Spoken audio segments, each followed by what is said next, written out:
welcome back to the Kit and Krysta podcast. Yay! The third episode. The third episode. Soon we have to stop saying this because it's going to be like episode 461. We can do Roman numerals. Oh, that's How far confusing. can you do Roman numerals? Not far. I was just saying that is very useless. What a useless skill they taught us. Well, it wasn't useless back in Rome. No one lives in Rome right now in the olden days of... I guess we could have used it. If you want to know what Super Bowl it is, you need to know because that's how they do it. That's true. It's like XL what? It's like VLX. Yeah, I can't do it. No. No, this is too confusing. No. You Yes. were out and about. Me. First of all, you can tell I really take this show seriously because I'm wearing pants. Wow. Okay? I'm taking it seriously. I don't wear pants very often these days. Oh. But I am today. It's a TMI. This is like the highlight of my week. You put pants on. I put some pants on, yes. You like went to the studio. I'm wearing something. I'm not just like pantsless. I'm wearing, shorts. But pajama pants? No, I usually just wear shorts as the right equilibrium for me. You don't have pajama pants? I mean, I wear those to bed. Really? Sure. Pajama pants? Yeah. Like a full set? All right, we're getting too deep. With like a hat and like that little candle? We're getting I have my stocking cap you're like, and the candle. You're like yes. heading to bed at like 7 o'clock? Yes, and I use that weird like reverse thimble thing to put it out. I don't blow into it. And then but you wake up at like 4 a.m. because you're 90 years old? Yes. Anyhow, I went on a little getaway this weekend. You did? I went up to wine country, which is very fun. Again, a great place to live, California. We like it here. You get to go to wine country on a weekend trip. Right. So, you like it here? Yes. So that was cool. I was like, great, we got this getaway to this nice place. But on the other hand, I felt you were going to get behind. I felt a little twinge because it's like, oh boy, I've been playing Horizon. I'm going to point at you. Elden Ring just came out. Like, what am I going to do? And then everybody this weekend was like playing those two games and talking, but you don't want to be left behind. You don't want to have the FOMO. No. So, I didn't want to go full on and bring the PS5 with me. It's a little like massive for your 48-hour jaunt. It's a big boy. Country. So I have this thing called the Backbone, which I really like. And so PlayStation Remote Play has been like my white whale for years. I remember it started when we were playing Destiny. First Destiny. Yeah, and you had PSP, right? Well, it's gone through many iterations. I was like, I'd just like to be able to play this in different places and not just the TV. So you want to play it in bed or somewhere else. So I didn't get a PS. I got a Vita. Oh, that's right. Just for that. What a loser. And that didn't work. Oh, we actually have a question about the Vita later on. It's going to be a Vita heavy show. You really fell for it. The Vita episode. No, it's like, well, me and the 3 other people that bought a Vita. That's right. So that didn't work. I think I had an internet issue at the time where we would try to play. You would drop all the time. Yeah. Then I wasn't inviting you to these raids anymore. You excluded me? I did because you were unable to perform. Oh my gosh. The revelations are already coming fast. If you can't, very serious. I got limited time to get these hot items. So the the Vita didn't work, and I kind of forgot about it for a while. And then, I forget, what one was it? Oh, it was Final Fantasy VII Remake. Oh, yes. I got back into it. I was like, this is a big... This is it. This is a big game. I really want to try this again. And now you see the people are playing it with these different sorts of shells that you can put on the controller because you can sync the controller to your phone and play it that way. Because you need a good interface for that. Just do the remote So I did that, but the shells are not good. It's like the phone's falling around, slipping around. Yeah. And I also didn't like having to sync the controller every single time. Yeah. That got to be a bit old. It's like, am I synced to the system? Am I synced to the phone? And every time you want to go back and forth, it's kind of a pain in the butt. I don't need this. You really come to appreciate the Switch when you're trying to just do something simple like this. Yeah, that's true. It's actually not that simple, but anyhow. But then I heard about, people we got this thing called the Backbone. We love this. I never even heard of this until you started looking into it. It's relatively new, I think, but I saw a lot of people really, I swear by this thing. So You're like, okay. I made the sport. It's a little pricey. It's like $100. Yeah, for a shell for your phone, basically. Yeah, it's like a full-on controller, proper controller that your phone goes into and it plugs into the phone. It's very solid, which is good. Oh, yeah. This thing is so well made and it feels like a proper, almost like a first-party controller quality. Yeah. And this solved all my problems. And you said that when you got a new iPhone, they gave you the new part. This was amazing. Yeah, so that's so cool. So that was something I was a little worried about. I was like, well, they're always putting out these new phones. What happens when the next one comes out if they change the size? like hit the camera or like not fit anymore. So this one, I mean, this phone is pretty similar to the other one, but it doesn't fit quite as well as the last one. And what they did was they like, for free, we will send you this little adapter thing, or you can 3D print it yourself. I know. I thought that was so cool. Which is super cool. Yeah, what a great idea. It fits perfectly. I love this thing.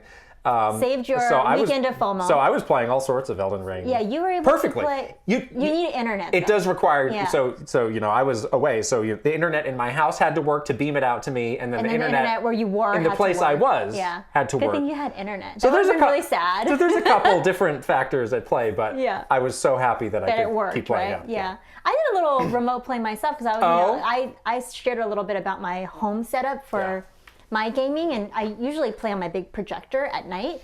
But there are times when I do want to play in the middle of the day, and then if it's too bright in my living room. I would never use a projector for that very reason. That's the only drawback. I mean, you can see it like 80% of the day, but there's like that afternoon time where the sun just like beams into my house, and I'm like, okay, I can't see anything. Yeah. But I just basically did remote play on my desktop computer. Yeah. And it worked great. Right. So I was like, oh, this is perfect. Yeah. Like if I wanted to. Yeah. And I haven't tried it with xCloud, I think is what it's called, the Xbox version. I've tried that too. But I'm sure it would be the same. Looks and works. The same great. deal. So. Yeah.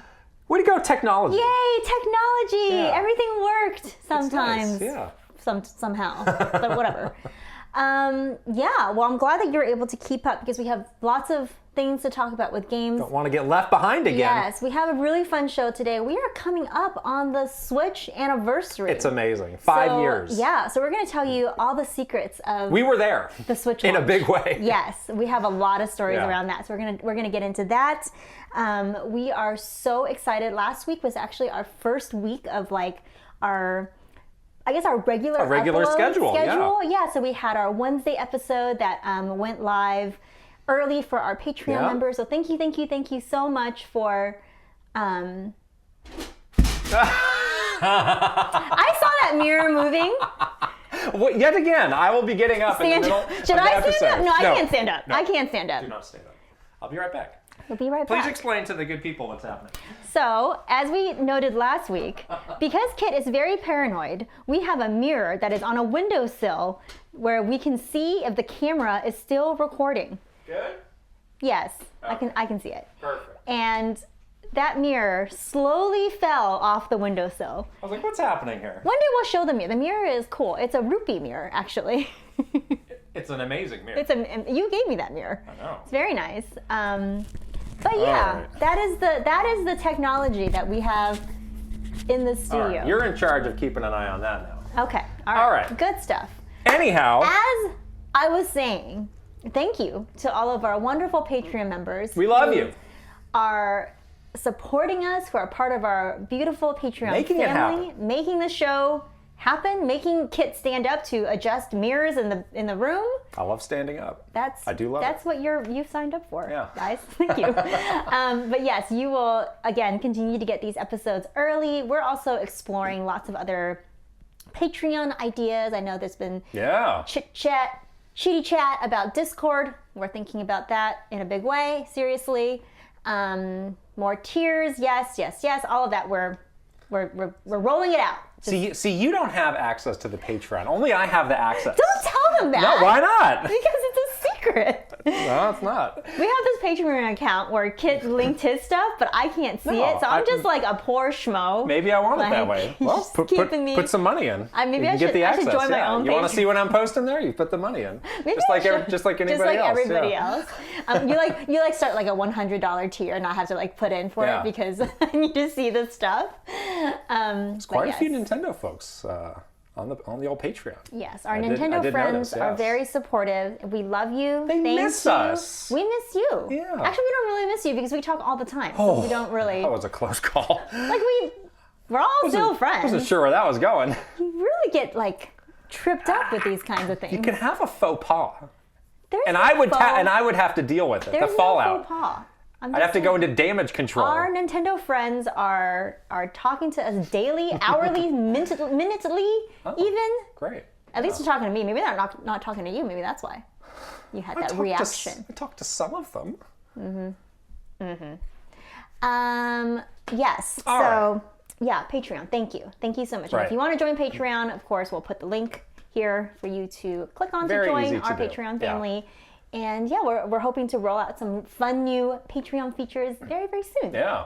Yeah. Shall we get into the story time? We shall. We shall. Again, we are super excited this week because it is almost what anniversary is it now? This is the 5th anniversary. The 5th anniversary. I lose track of time. It blurs in my mind. 2017 and it's 2022. 5 years on the dot. Math. This week.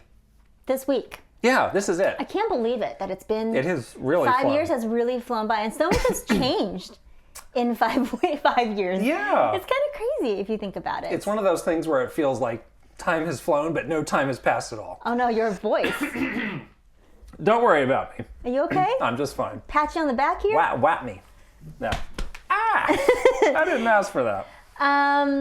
Yeah, it really does feel like time has really flown by. But you and I were both there for Switch is launch. That's a really hard thing to say. Nintendo Switch's launch in a really big way. And the really fun thing is that you and I were doing completely different things for once, which is really doesn't really happen very often. We were separated. We were. There was so much to do. We had to do different things. Like they had to split us up to do different things, which was kind of crazy because usually you and I are doing the same launches. We're usually at the same events together. We're working on the same things together. But this time it was like you were doing something completely different than I was doing. So you were the public relations lead for Switch hardware overall, which is, congratulations. I guess. I don't know why. And then I was in this interesting role where I was kind of coordinating all the marketing for Breath of the Wild. But the global marketing lead. So it was... Which is a really interesting role, actually. Right, because you have to remember, it's all right, well, somebody's got to think of how to get this hardware out there. But then there's all these games, too, that need all this attention as well. These crazy, awesome, AAA... Just the best game ever. Best game ever. Yeah, we talked a little bit about this. But but not only were you the lead on the Nintendo of America side, you were the global lead. So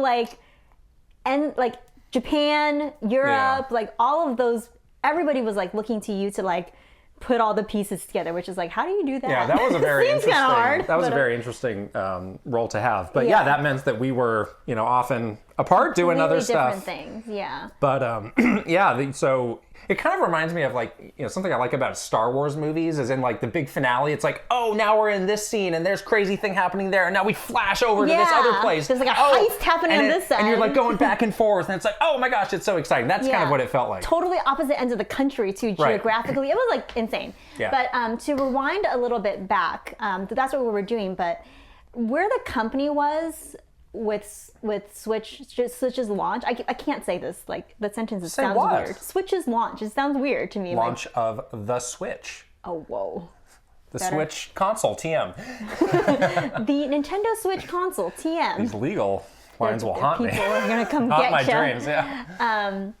But where the company was pretty interesting too, because we were just coming out of that Wii U era, where certainly the mood was a little bit more stoic. Yeah. Wii U was tough time. It was a challenge, and we were I think everybody collectively at Nintendo, whether it was on our team or just in general, people were just ready to go. Yeah. Let's move on and let's ring in this new era. So there was very palpable electric excitement in the air, I felt and with that came sort of this brazenness that I haven't seen from Nintendo in the past, where it's let's do all these crazy PR stunts. We're willing to spend this marketing dollars to do something insane, which is very not Nintendo, because usually they're very conservative. Yeah.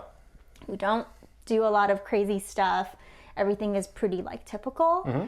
I think because everyone was we need to come out of this Wii U era in a big way with Switch, we're going to be willing to put it all out there, which was super cool. It just felt like this opportunity to do something insane, and this is your chance to actually do something really cool. And there was a very big change in the way that we showed the product. Before it would have been this kind of 3D flyover is well, this has a 6.2 inch screen and we've got 4 buttons here, 4 buttons there. It's no, we had that video where we revealed the Switch and it was just people playing it, and you just saw just in a real world setting, all the different uses. And that was, kind of come up with by the folks over in Japan. Yeah. And has really continued to carry through that same, there's been some tweaks, but that's still the same kind of philosophy that's worked so well. Yeah, it kind of reminded me a little bit of when the Wii was announced and they had like a very they had like the Wii would like to play, showing people using the Wii remote and all that stuff. It kind of felt like that again, the magic of the Wii era, and then we had this kind of lull with Wii U, and then now we're like back to this like really exciting magic of Switch. Yeah. Which is really cool. Yeah, but that's just kind of, the fun and the risk of, being in the console business is every time you put out a new one, you're kind of reshuffling the deck, and it's like, well, maybe it'll work and maybe it won't. Yeah, and maybe it resonates with people, maybe it doesn't. Yeah, and there's this very interesting history of consoles where it's like, it's very hard to stay on top for multiple generations. Yeah. But you also see this a lot of times, people who were not doing well before just like completely boom. Yeah, it's like a cyclical it can flip-flop thing. Yeah. So we knew that was possible. Yeah. And then I think when you and I first saw Switch, we were both like, yeah, this is it.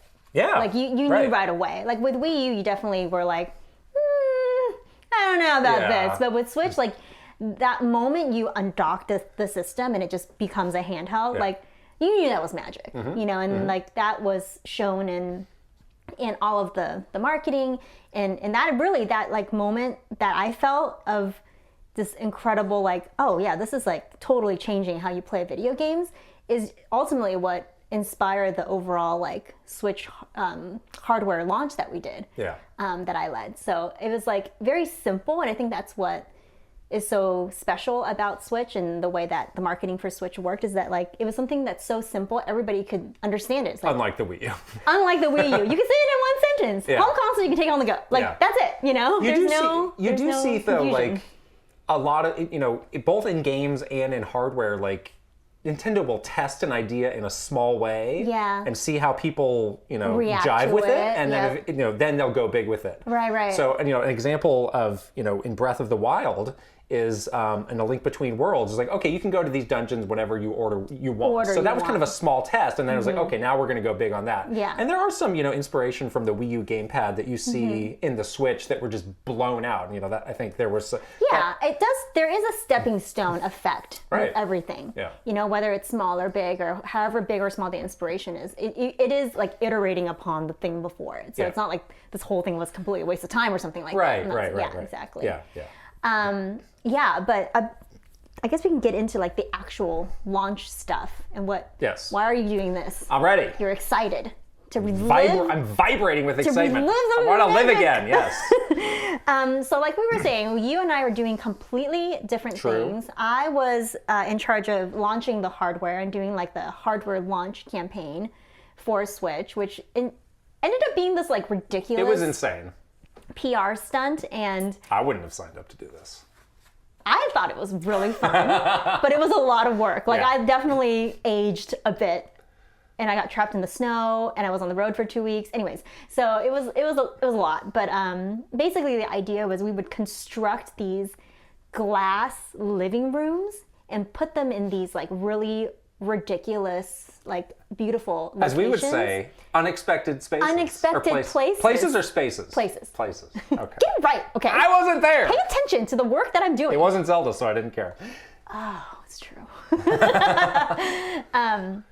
So you made these like glass living rooms, and the walls were like frosted, so that when you undock the Switch, the walls would unfrost. Right. So it's like that whole like visual thing of like, you can play this anywhere. Yeah. You think you're at home, but you're actually in the desert. Your world is expanding. You're in Aspen. Yeah. We were actually in Aspen. You're in the like New York City. Like that effect was really cool. I'm sure that was super hard to get right. Such a pain in the butt. Like the marketing team that did it that helped us with like the actual build of it. Yeah. They were incredible. I don't even know how they managed. They like built this thing and then like shipped it across the country. We like drove it across the country. Yeah. But I remember it was the morning of that first activation, which was in Santa Clarita, which was in LA, Southern California. But it was like in the middle of nowhere. It was in the middle of this desert. Like we were in the desert mountains. It was like windy and freezing cold. And they were like still constructing it like an hour before press and influencers and like celebrities are supposed to show up to like see this activation. And there was like this issue where the film, because it was so cold, it would like bubble on the glass. Oh. So the whole effect was like ruined basically, because you could see, like you couldn't see the world around you once you like unfrosted the glass. So there was like this crazy scramble like within that last hour. That always happens with these sorts of events though. There's always some small issue to get ironed out. It was literally needed to get ironed out because it was like wrinkly on the glass, and the money that we spent on this marketing campaign was like, we needed to capture these visuals. That was the whole point of it, because it was like a PR stunt. Nothing else was like happening. You just needed these like visuals to send around and like get people talking about it, you know? So it was like critical that we needed to get this to work. So it was like extremely stressful. Yeah. That also was the first and biggest stop, because the person that we partnered with was John Cena. Who? You know, John Cena. I'm not familiar with You're not familiar with him. You didn't even see him, did you? No. Where did that joke come from? I don't know. So, what do you know about us? We're not into wrestling, okay? There's a lot of people at Nintendo who are really crazy into wrestling. He was the nicest person. He seems nice ever. Like he was so nice and just so sweet, and genuinely was like super Nintendo, like a super fan. Yeah. Like he was like, I'm on a flight with my friends and we were playing Mario Kart. Like, like he asked me all these questions about like, okay, so with this, because Switch hasn't even come out yet. It was like 2 weeks before launch. He's like, with this, what do you mean by like I can do this all like on the go? Like he was like really trying to like wrap his head around it, which was really cute. But yeah, he was doing like this flurry of media interviews at the time, so like we just needed this thing to work. Like we really needed it to work out. Right. And in the end, it did. It looked beautiful. Did you shake his hand? I did shake his hand. How big is his hand? Oh my gosh. He also like, I have a picture of him like hugging me, and I was like, this is weird. Like, what is my life right now? German suplex? Figure 4 leg lock? Like, would you suplex me? These are just some wrestling terms I know that I'm listing right now. I only know it from Street Fighter. Yeah. Pile driver? Pile driver? Yeah. That might hurt. Zangief? Don't do that. Is that you? Yeah, and then we took the whole activation across the country. We were in Aspen. You said a bad word. Activation. Activation? Don't say that ever again. Activation? Now I'm getting cross at you. We're going to ideate on this activation? That's just a corporate word. It's a corporate bad word. We're going to ideate on the activation. I'm upset that you said that, okay? Don't say that again, please. What do you want me to call it? I just had a flashback. Of like a meeting? You're like, you have PTSD from these meetings? Tell me about the activation. I need to know about. Oh my gosh. How are you activating? Don't do that. See, now you've become one of them. Don't do that. We took the living room. Thank you. On the road with us. We were in Aspen on this like ski slope. Right. People were skiing up and down to like work. It was really funny. Like our event. You made it sound like it was just like right in the middle. It was. It sounded dangerous for these skiers. It was like, this is like the run. If it's a glass room, you can't see it. Just like you didn't think of that, did you? Like a gnat flying, like a fly, like or like one of those birds that fly into those windows. A poor bird. No, it was really cute. Like people would ski down, and then like we'll see like like what's that? Like, you know, the big Nintendo Switch sign on it, and then and they can stop in and play. This was open to the public, so anyone that was like coming down, and people loved it. It was like so much fun, like playing Mario Kart and stuff like that. It was great. But I did get trapped there though, because the snow. There's like a blizzard or something. Came in like right after we were finished. Like the day that we finished, the storm came in that night. Yeah. And there's no flights directly from Aspen to New York. I was going from. Oh, you were going straight there. I was going straight to New York for the midnight launch. So you can't be late for that. Time waits for no one. What are you going to do? Time waits for no one. I think I had built in a couple extra days just in case. Oh. So, but there was. You were going to loaf a little bit in New York?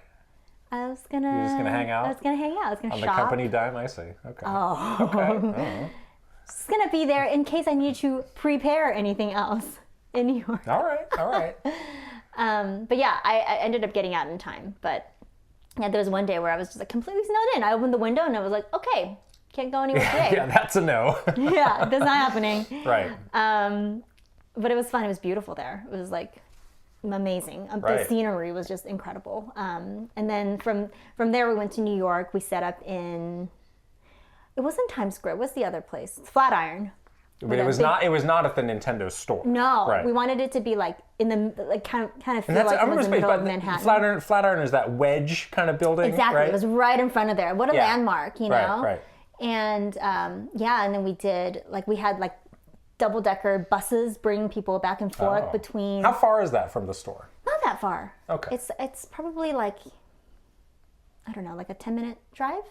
Not too bad. Okay. And people would go back and forth, and they can get to the store. We had people undocking the system and then playing it on the bus, and then going to the store and coming back. It was really cool. And then that was where we did have a midnight launch in the store with a giant switch that was counting down the time to midnight. And it was such a trip because, again, it was the first time I think Nintendo really sort of allowed this type of creativity and this really different kind of marketing. Again, usually we don't do stunts like this, and we're really conservative. So it was I don't know. We've never done anything like it again. Yeah. That was the only year that we were allowed to do this kind of crazy sort of stunty kind of thing. That who bought the first system? Was this the Captain Nintendo dude era? I think it was. Yeah. Yes. I think it was. And Doug Bowser was there. Bowser was there. And sold the first system. Did the handoff. Right, yes, right. That's right. I think there's photos of that. Right. So, that was fun to see that line around the block of Rockefeller, and then you had the first system being sold, and there's always a line of the early people that wanted as early as possible, already lined up days before. Yeah. This was March, so it was still pretty cold in New York too. Early March, New York is chilly. It's chilly. I mean, this dedication to wait out there for for that first system. But now did you have a Switch at this time? I did. Yes. You did. Okay. Yeah, I had it. I think I posted a photo that night when I finally could share that I had it. But I had it. You broke the embargo? No, it was midnight. You're going to retroactively get in trouble. Oh no. Confiscate my Switch? Statute of limitation never runs out on that. The ninjas have so many marks against me now. I'm definitely in for it. Oh my goodness. Loafing in New York with a Switch you weren't supposed to have. With a pre-launch Switch. Oh my goodness. How dare you? Yes, I remember that was I was like, am I going to get one of these to take with me on this really long road trip? Well, that's always the concern is okay, we're launching this cool thing. Now, how do I get one? Yeah. And also will I get it in time? And there's always a lot of diciness of well, the company's thinking what we can do. And it's I need to know.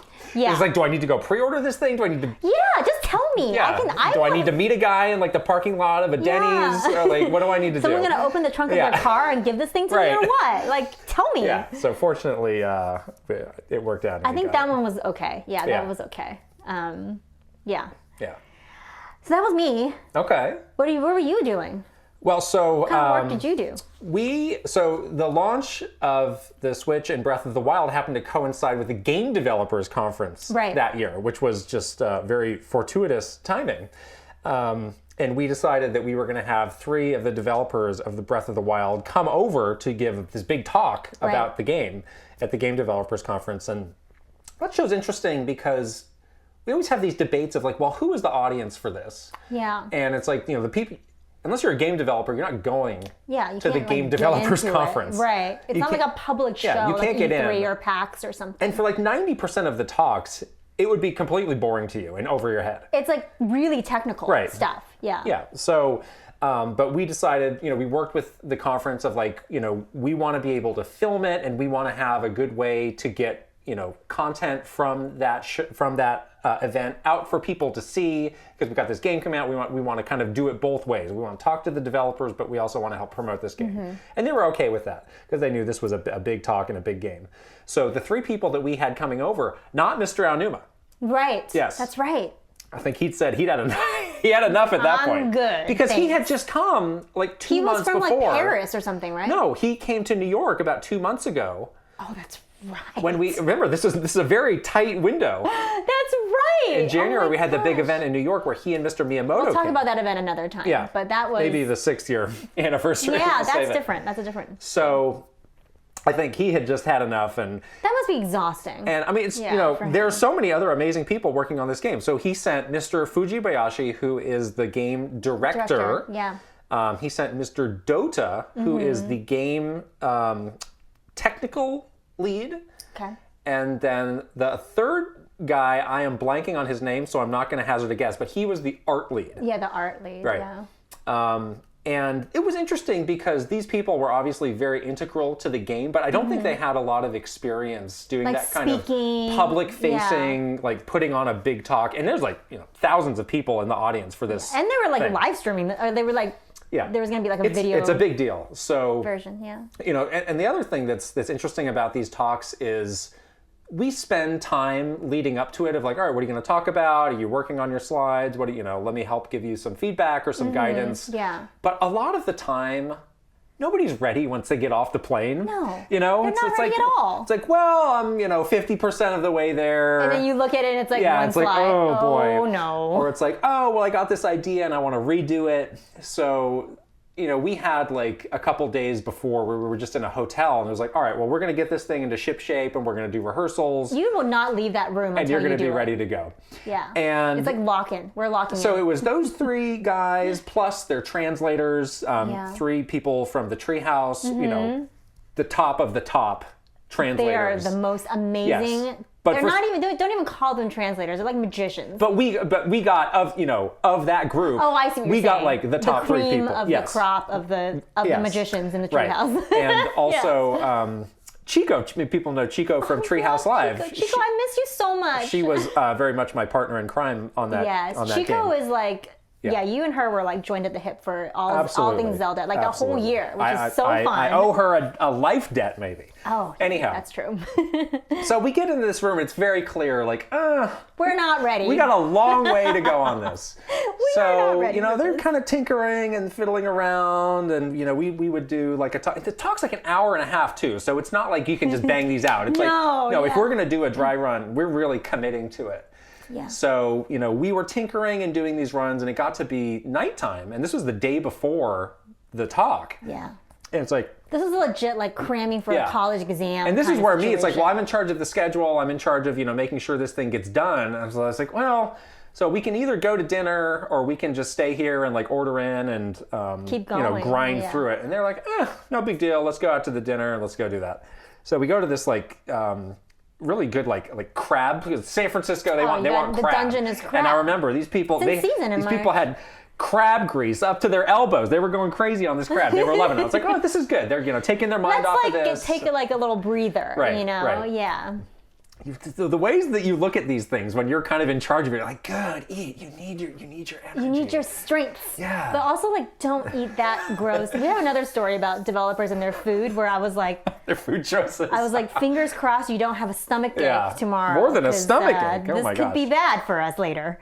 But yeah, so eating dungeon is crap. So we have this great dinner, we go back, and it's like 9 o'clock. And I was like, all right, what do you want to do? They're like, we're gonna keep working on this. And I say, okay. So I made the executive decision. I said, you know what? The 6 of you are all talking in Japanese nonstop. You got a long way to go. I'm going home. 9 o'clock. Yeah. It's like, what are you doing? Because it's like, well, I could just like, sit here, fall on the sword and be like, I will sit with you until you get this done. But I was like, no. I think it's worse if you were there because they were like, oh, do we need to include him? Right. Like, slow down. Do I need to tell him what's happening? Yeah. Every stretch of it. Let them just work it out. This will be fine. These guys got this. Yeah. So I went home. They're not babies. Came early the next morning, check in. It's like, all right, well, what do we got? And they're like, well, we were here until like 3 in the morning. 3 in the morning? Couldn't you even stay? But we got it done. And we did one run that morning before the actual talk. It was perfect? It was perfect. We made like small, tiny tweaks, but we got it done. And then we go in and we do the session. Session is amazing. That's the session that people should absolutely see. The full thing's up on the GDC YouTube channel. Yeah, we put a card in for this before because it's so good. It is that good. But they really like break down like what makes that game so amazing and all the interconnected systems and how they made this kind of unified, living, breathing world. I mean, a lot of GDC talks don't pay that off so well. Yeah. But this was like, no, we're going to tell you how we made this incredible game. Yeah, and they do it in a way where anybody can understand it, which I thought was so special. Right. Like, again, usually if you're not a developer and it's very technical, it's like, huh? And they showed all this stuff that we'd never seen before. Concept art of like, oh, well, we made this prototype that was like the original Legend of Zelda. That's right. But we put and they had like had that thing was like, we light this on fire and see what this like the chain reaction. We put the systems of Breath of the Wild in this, and my mind's just exploding. Yeah. Like, can you please release that, or can I play that? That's amazing. It's so cool. So that was awesome. We geeked out on that. They totally nailed that. And then that night, we went to dinner again, and we had talked loosely with kind of some of the people in sales at the office of like, I think these guys would like to check out a launch, because that night was the launch. That was March 2nd. Yeah. So it was, our stores were doing midnight launches. Yeah, yeah. So we found in the area in San Francisco what was GameStop kind of the local GameStop. Yeah, yeah. And they knew that we were coming by. We weren't going to do like a whole big, like, we're, meet and greet everybody. Yeah, it was just they wanted to see it. They wanted to see it. Yeah. So we did that, and they were super excited to see that, and that was really cute. That's one thing too, is that like you forget that sometimes the developers, they're like so, entrenched in making the game, they rarely pull out to see, like to be a part of something like a midnight launch, right. So it's actually a really special experience for them to see how the fans are reacting and the excitement. Like it's it really energizes them, I think. Yeah, so. And also while they were there on that trip, the reviews had come out. And it was like we were sparkly. We were just feeding them like, oh, best game ever, 10 out of 10, perfect score. And you're like sabering champagne on the streets of San Francisco. These guys were riding high. Like, yeah. So, it was also fun to get to see them kind of come out of their shell a little bit, because again, they hadn't done that a lot.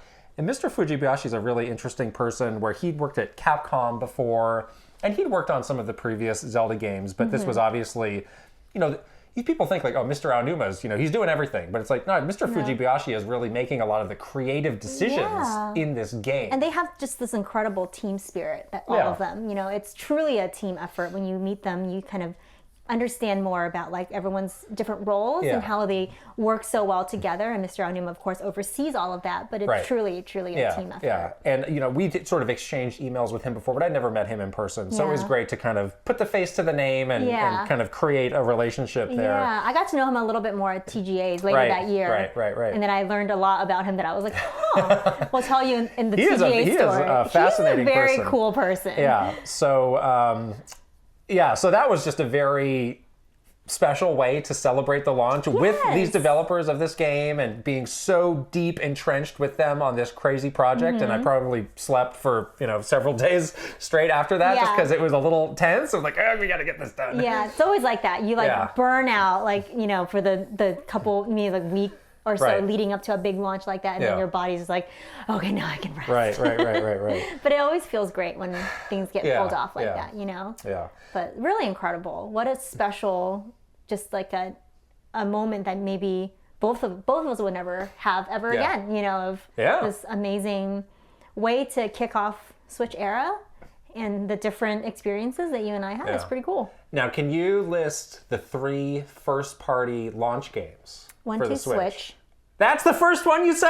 Oh, yeah. My image of you milking that cow will haunt my dreams for the rest of my life. I'm an expert at that.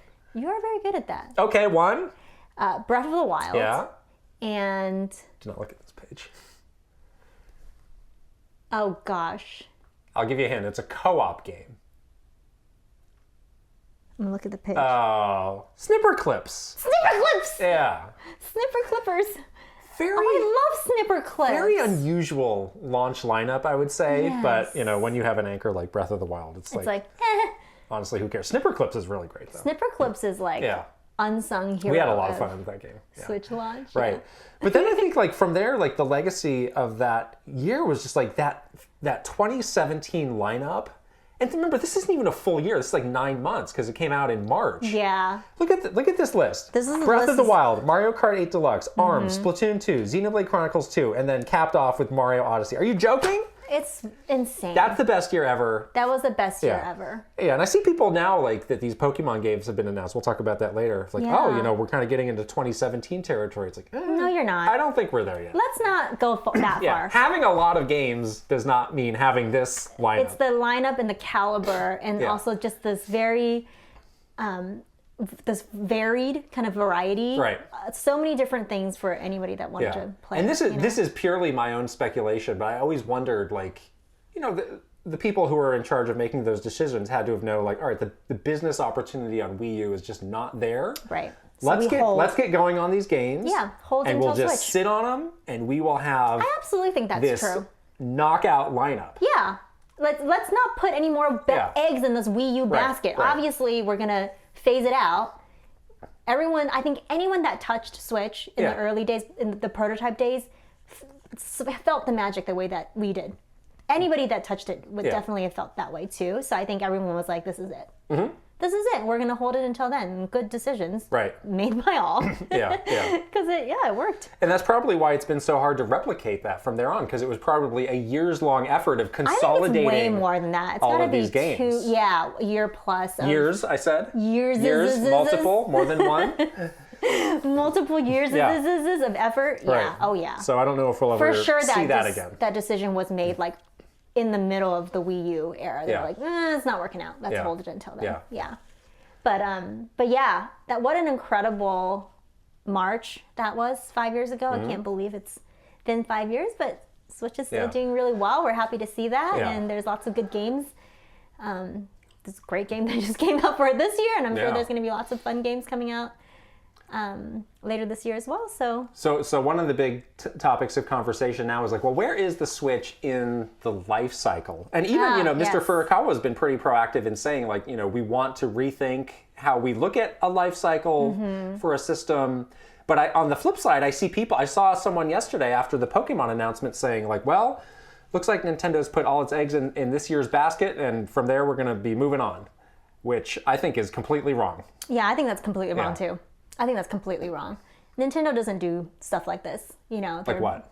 Like they're very much like we don't go with the normal life cycle or the pattern of things that everyone else does. Yeah. We're just going to do our own thing. If it works, it works. If it doesn't work, it doesn't work. And overall, I'm very much in favor of these longer generations. I've rarely reached the point where I'm like, there's nothing left in this hardware for me to like enjoy or do something with. I think the Xbox 360 had an unusually long life cycle. Oh yeah. And even then, I was like, I'm still having a great time with this. I don't feel like these games look bad or like you cannot. I'm sure developers might have had a different perspective where it's like, oh, I just want to do this thing and I can't do it on this hardware. Yeah, it's not technically strong enough. But again, Xbox 360 to Xbox One didn't go so well. So if you have something that's going as well as the Switch is now, why would you upend that when you can just keep going? And we've seen we've had a couple iterations on the hardware that kind of breathe new life into it. So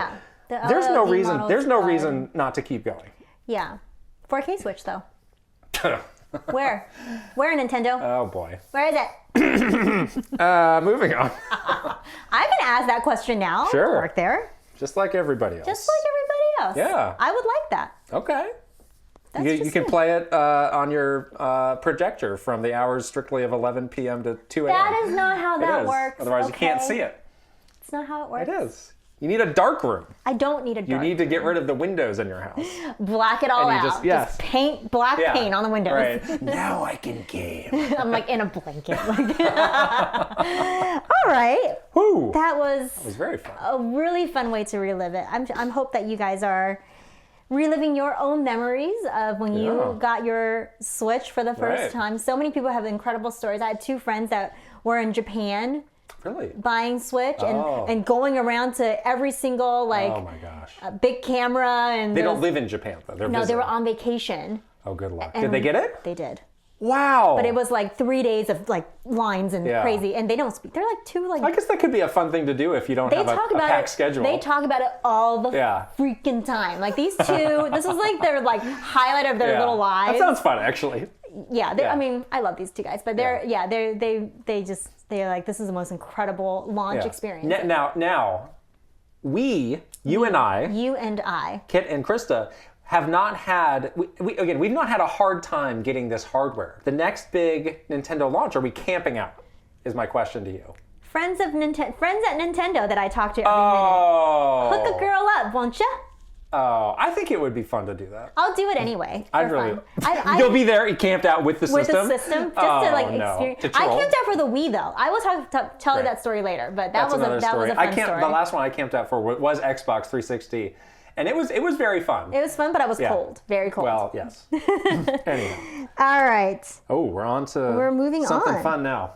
To the still never a minute We got to decide right now. We can't keep this. This is episode 3. This is embarrassing. We got to decide. I'll let you decide. You've written this. Oh, it's still. It's still. Or. Please decide. Don't waste any time. We'll just go with yours. What's that? Never a minute. Never a minute. Perfect. This segment. Never a minute. I don't want you to be mad at me later. You decide, but I'll be secretly mad at you for like the next 4 days. This is what you're basically saying to me. 4 weeks. So what are we doing today? We are going back to another tried and true Kit and Krysta fun, not challenge, fun thing, which is 2 truths and a lie. Yeah. So we've done this a few times. We had done this a few times for Nintendo Minute, but we always had to stay focused on Nintendo stuff. So now the world is expanding. Yes, the world is so wide and big. This is where you learn that you know nothing about me. Nothing at all. What? Nothing at all. Oh. Yeah. These are good. You're like pulling the wool over my eyes Jedi for like mind 13 years. These are good ones. I was thinking when I wrote these, I was like, if he doesn't pick the right ones, I don't know how I would feel. There's no coming back from this. I just feel like you should be able to pick these out. All right. But I'm nervous that you're not going to be able to. All right. Well, I'm going to go first then, because when you get this wrong, that'll take the pressure off of me. Are you ready? Yes. So we got 3 things. Like the game says, 2 are true, 1 is not. 1 is a lie. Okay. Can you guess the lie? 1. The game that pushed me over the top to buy a PS3 was the Japanese import of Dynasty Warriors Gundam. Okay. Next. I never played a Genesis game until well after the console was considered retro. Next. My opinion is that the odd-numbered Metal Gear Solid games are the good ones. Oh, not so easy, is it? I've talked about all of these things, so you should know. If you've been paying attention. Maybe you haven't. I have been paying very close attention. Then what's the right answer? The thing with you, though, is here we that go. now I'm trying to decipher your psyche. Let me My just fragile little psyche. nugget out this little psyche of yours. I know Stop stalling. The Genesis one I think is true because you were such like a fanboy as a youth. So this does get into my Sonic the Hedgehog stuff. Yeah, I had a lot of hang-ups with the Genesis. Your little psyche is very delicate around this Genesis Nintendo a lot stuff. Of issues. You had a thing at your desk that said Genesis does what Nintendo don't. as a way to motivate yourself to work, which was weird. But so then I think that one is true. Okay. You are such a huge Dynasty Warriors fan, like crazy for Dynasty Warriors, that I think the second one is true, or the first one is true. The first one is true. So I'm gonna say the third one is a lie. No! Wrong. The Genesis one is the lie. Shut up. So I didn't own a Genesis, but I had some friends and some relatives where I played many of those games. And I turned up my nose at all of them. You're a snob. Yeah, I was like, this is a step. This is beneath That was me. a trick question. You Why? did that to trick me. I never played a Genesis game. Yes, I played it. I didn't own it. I didn't buy it. Come on. That was like a reading. That was like a listening comprehension. Metal Gear Solid 1, 3, 5. Those are great. Odd number 2, ones. 4. Do not play those games. They stink. All right, you go now. Okay. When I play games with character choices, I always pick the most evil route. My first PC game ever was Quake, and I used to play the student government office in my college on their computers. The first game that really took over my life was World of Warcraft. I was part of several guilds, had a super high level holy priest, and would raid on the regular. So that last one is true. I definitely talked about that before. So tell me the Quake one. You said you played in college. Quake 1? Mm-hmm. Okay. And what was the first one again? When I play games with character choices, I always pick the most evil route. I'm going to say the second one is wrong. Oh! Oh! You know I always pick the good route. We talk about this all the time. Oh my god. But so I was getting. So it's like, what year was Quake? It was the year that was throwing me off. Is it Quake 2? Because I feel like I played some Quake 2 in college. And you're younger than me. Much younger. So I was like, that doesn't seem right. Math. What were you doing with Quake? That was like one of my college friends Why would play. Quake? I don't know. That was just the game that we would play. All right. Instead of like Counter-Strike. Again, more trick questions. I got to get my your calculator my out? Aztec calendar out here. You got to get this calendar out. You went to college in the year 2000. Whatever. Anyhow, all right, here we go. I can't believe you got that wrong. We don't know anything about each other. First, I was in the room during the 2011 Wired interview where it was erroneously reported that Mr. Miyamoto was retiring. Next, I once disassembled my NES because I thought I could fix the issue of always having to blow into the cartridge. Next. The night after I visited Nintendo headquarters in Kyoto for the first time, I cried tears of joy. Those are your options. This is tough. That last one's fake. That is fake. That's fake, right? You're correct. Yeah, you never cry. You're very correct. You're a robot. I did try to disassemble I know. the NES. You told me that before. I remember that. I know you were in the room for that Wired interview. I was there because you for came that. out of that room with action. Like, That's a story. That's a story for another day. Uh-oh. The disassembly did not work though. I know it didn't work. Yeah. Of course it did. Why would you think? I keep reading things online. I'm Were you do able that. to reassemble it? I was. Back to its original? Okay. Yeah. Well, that's good. At least you didn't No, mess it that up. would be a problem. That would be really bad if you did that. Whew, got one right. Okay, that's Next. good. If you get this one wrong, you really are in for I'm tanking it now. in for something. Okay. I like to keep notebooks while I'm gaming. Oh, boy. I keep a relationship notebook for Fire Emblem and also already one know this to is track true. all of my auctions and Yes, sales in yes. World of Warcraft. True. I usually always choose a magic class if I had a choice, except for Elden Ring, apparently. Wait, that's the second one? Mm-hmm. Okay. I used to host weekly LAN parties and had a computer with a handle that I would bring around to places. Computer with a handle. See these small details. So the second one is you always play a magic class, right? If I had a choice for character classes. I think the third one is a lie. That's correct. Oh, no! Again, the handle was really like... Okay, to be clear, I didn't host a lot of LAN parties, but I went to a lot of them. My computer really did have a handle. So what about that is the lie? Oh, that you hosting versus going to? Yeah. That is very hard. Just that like your Genesis one. That should count for 2. No, that's like I'm back in the game, baby. Own. I'm back. I'm back too. Give it to me. What is with you in these notebooks? I like them. Why? I like to be organized. The relationship notebook was very helpful. That one was good. Everyone refers to that notebook. These other ones, I don't know. You're just doodling. You're just doodling. Producer Stephanie looked at that notebook. We compared notes. There is a lot there. Yeah. There's also game facts. Next. I got my nickname Kito-san when I started working at Konami and I was given the email address kitosan@konami.com. Next. I've never told anyone this, but in 2018, I turned down a job offer to work at PlayStation. Next, I went through 6 Xbox 360 systems due to the Red Ring of Death. Oh my God. That's some major... Wait, 6? Yeah. Some real bombshells here. Bombshells. These are bombshells. I think that second one's a lie. Which one? The PlayStation. That is a lie. Yeah, I do remember you had a really hard time with the Red Ring of Death. Yeah. I didn't remember how many consoles you went through, but 6 is a lot. 6 Red Rings.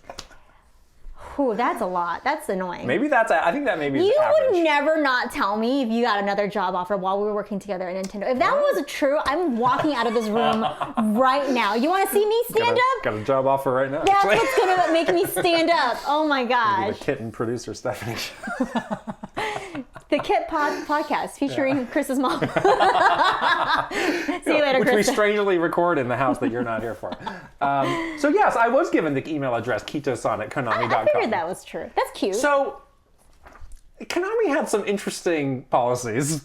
Why? Everybody could have had 2. Oh, you pick. You had 2 email addresses. Oh, one like the first public? was a random string of numbers. So it would be like 6943218. Like your 8. prisoner number? Yeah, at Konami.com. And it was like, okay, nobody can remember that. So you can come up with a second email address. And I was like, of your choosing? yeah. And I was like, oh, I don't know what to do. And they were like, oh, well, you'd be working a lot with the people in Japan and they'll call you Kito-san. So just call yourself Kito-san. I was like, okay. Why couldn't I just, why did I have the other one? Is it like a secret one? Like, you know how numbers. sometimes you work at a company and you don't want people to find you to like spam you? So you have like a weird... I do not know. That's strange. Okay, but now it's like your handle for all your socials. I like it now. And your gamer tag and stuff. Yeah. You also had a gamer tag, Guy Dude Bro. Guy Dude Bro. It should have been Guy Dude Bro at Konami.com. That's when we played Diablo. Yes, that was, and then that was fitting for Diablo. What is it? Durable Bard was. That the game gave me that. Okay, I didn't set that. Come on. You did it on your own. All right, stop stalling again. Okay, here we go. I can't play horror games because I get too scared. Also, it's really hard to play a game with one hand over your eyes. True. Why are you looking so closely at this paper? I want you to not look at my face because I think it's going to give away the lie. Did you forget your glasses? I need like a barrier between you and me while I read these. Don't look at my face. When I play games where there's a focus on food or recipes, I always recreate them in real life. I have a pretty sizable gap in my Zelda games. Even though I love the series, I haven't played any of the Oracle of Seasons or Ages games. Read the second one again. When I play games where there's a focus on food or recipes, I always recreate them in real life. See, we've done that, though. I don't know about always, though. See, I think you've chosen some tricky wording here. Answer the question. I think that's the fake one. Always. Yeah, that's right. Yeah. Okay. Not always. Not Sometimes. always. Sometimes. That is like a razor thin difference. Well, good thing you were able to pick it out. Okay, so we both tied on our knowledge of each other. Did we? We both got 2 right and 1 wrong. Great. So the edge goes to me. So what? Wait, Yeah. what? Yeah. How did that happen? Friendship saved. No Why one don't you got. just throw this on the ground? You did that to yours. All right. Well, I've got some other stuff written on there that's secret. Not for you to see. It's my job offer. You're I'm like. gonna sign that. We'll sign on the dotted line after we're done. All right. rolls? We are on to what? News. Oh, no. Not news. What we are playing. Games we are playing now. Oh man, Yeah. there's so much to talk about here. Okay. It's a busy time. Busy right now. time, which I love. Whew. So, obviously, we're both playing Elden Ring, which I don't even know how I'm still playing this game, honestly, because it's very challenging. Are we starting there? Let's start there. Okay. I want to know, what is your history with these Soulsborne games, as they call them? Yeah, I have not played a lot of them at But all. which ones have you played? You have played some. I played some. Dark Okay. Souls, which is the one? There was the one on Switch. Is Dark Souls? Not that one. Okay. Demon Souls. Demon Souls. The very first one. Yes, I played that one. I just never could get through them. Yeah. You know, it was just so hard. Of course, like I had a lot of friends that were super into them. They would try to help me, and it's just so like unforgiving. Right. You know, which I'm totally fine with. Like if there's a way for me to like really sink a lot of hours into something like this where I can like practice and stuff like that. You are very stubborn. I'm very stubborn. Very stubborn. stubborn. Like I will play Mario levels with like no health. You'll just like, do it again and little again. Tiny Mario and just falls into the pit over and over again, and you would like watch in frustration. Yeah, it happens. I'm very stubborn, but so you know, if I get into that like mindset, I feel like I would like just gut my way through it. But none of them really clicked with me, honestly. Like I just never got to that point where I'm like, this is actually fun for me to keep. Like dying and trying to get better, except for Elden Ring. Yeah. Where I had a completely different experience, like a completely different reaction. Yeah. What about you? Played more than I've played almost all of them actually, with the exception of Sekiro. Yeah, Sekiro. Which I just can't. I can't do it. I often forget that is from the same studio, so I've never played that. But I played all the other ones, including Bloodborne. And it's the same thing where it's like, all right, everybody says this is the hot stuff. Like, you know, I gotta try it out. This is the real in the know gamers game to play, and it's like, I'm not really having fun here, so. Yeah, exactly. I never really had fun. Yeah, and I've never been able to get deep enough into like the lore and all of the stuff that they don't explain in those games to properly appreciate it. So it's like, not for me. But I agree. This game is a completely different, feeling. Yeah. I think, it's still as unforgiving as the other ones, but I feel like there is enough for you to do in between the dying that makes it feel like just a little bit more, I don't even know how to explain it. Like, it just feels like you have a chance.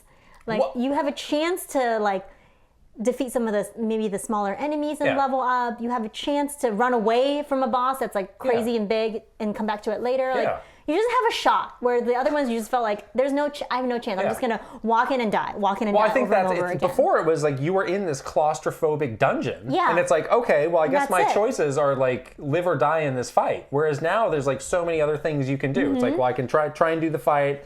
I have more environment to try and approach it a different way. More I can run away, come back to that later. It's like taking like a test, like, you know, a test. Like, all right, I don't know this question. There's 100 questions. You can like go to question 72. That's how I took tests. Me too. That's a good test taking trick, actually. Right. Yeah. So don't spend too much time on the one. So you don't get fixated on those things. You don't get hung up on those things. Yeah. And then like as you like kind of traverse the world and learn more, level up your character, like just do more. It's like almost like it's teaching you how to defeat that boss that you couldn't before. Yeah. Like I went back last night to a boss that I died at. Which boss first. is this? It was the one in the cave, not really. With the cave with the wolves? Yes. Cave with it's not even a boss. It's like a mini boss, I think. Right.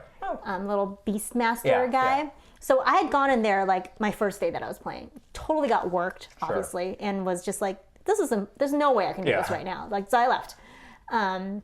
And then I did some other stuff, like I got some new equipment, I like wandered around and like defeated some other enemies. I was able to like level up twice, you know, I like started to learn more of the combat, like I figured out how to do like the parries and what class are you? You've yet Vagabond. To say this. Oh, you're that too? I'm also the Vagabond. I'm that. I researched and I was, again, I usually pick the magic characters, but I was too scared to do it because I was like, I might not be able to, too squishy, like it won't be able to do it. I'm always paralyzed with that character select screen. I'm like, oh, if I make the wrong choice, it's all over. I haven't even started. Yeah, and then of course that and the customization screen, you're just like, forget it. I was very intrigued by the samurai. Me too. I was like, oh, that's could be cool, but no. That one was the other one that had really high like attributes too. I really wanted a shield though. I wanted a shield too. I don't know what I'm doing. That shield is going to help me, and it has helped me a lot. It helps a lot. I actually got a new shield yesterday, which was very nice. Really?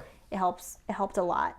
But yeah, you know, 3 days later, I went back to that boss, defeated him last night. Right. It felt really good, and also that horse. That guy, the knight on the horse, when you first get into the game, you like run into that guy on the horse. Yeah. I got him. I defeated him too last night. Oh, really? Oh, see, I have not even tried to. I just assumed like that one is so big and scary. I haven't even walked up to it. That's what I thought too. But he ran. Were you on the horse? I was on my cow horse, whatever that thing is. Yeah. And I did like a horse combat thing. It was fun. And you beat him. I beat him. Wow. What'd you get? What did I get? I can't remember. It was you get like the little enemy mark thing. I actually don't know how to use any of the menus. All right. That's another thing. Yeah, I'm like, huh? Yeah. I feel like the kind of area of the map that I've explored is super small. Yeah. Because you look at this map, like, oh, this map is massive. Ginormous. I have like the northern part of this like Limegrave area or whatever. Yeah. Limegrave, whatever. Yeah, so I just keep kind of going back to these same places and like trying to get a little bit further. Like last night I finally cleared out that encampment that's right by where you are. Oh, yes. That one, I keep dancing around that area. Because I got scared the first time because I went in there. Blew the horn and then you got mobbed. Like a dozen guys came running after me and I ran away. What happens when you clear the encampment?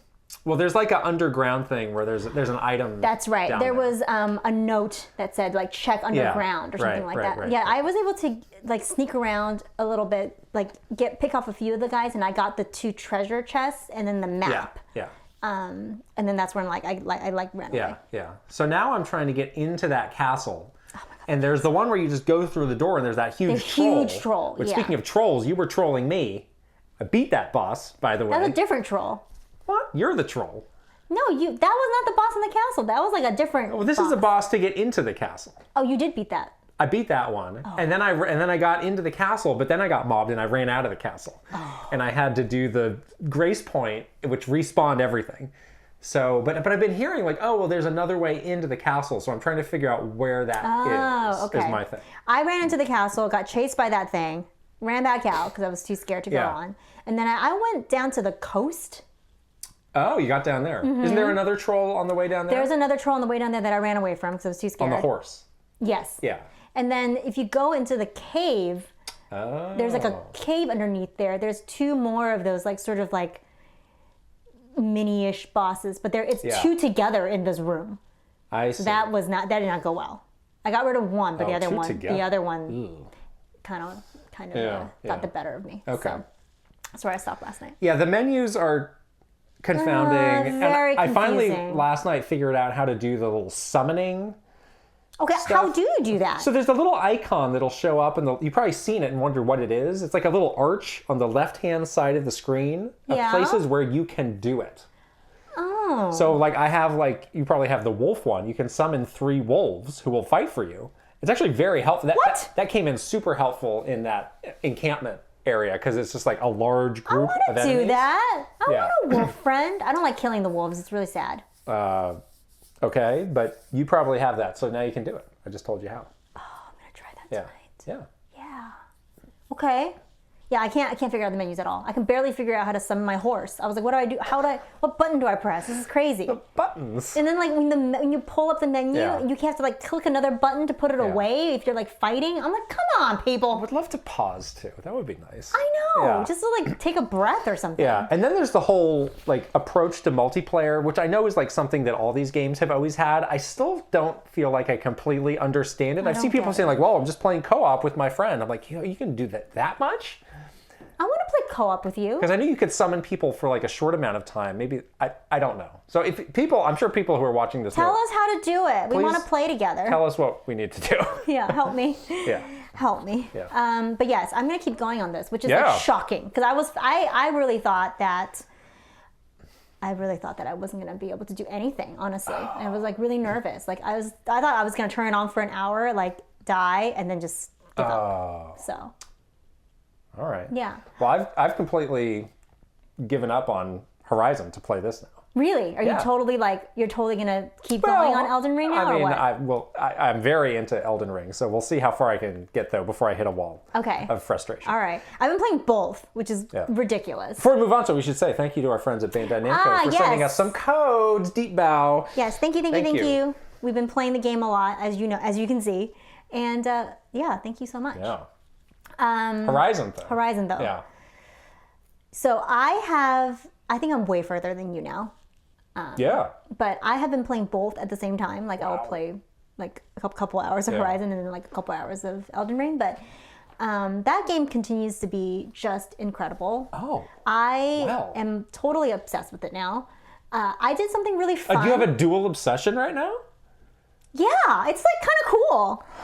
I'm equally into both games, which is very rare, and I like to juggle these games. I know you don't like to do that, but usually there's one that sort of that I'm favoring over the other. But this time it's two are such different experiences that it's kind of fun to jump back and forth. One is very narrative focused, and I just want to see what happens. And I'm playing Horizon on easy mode.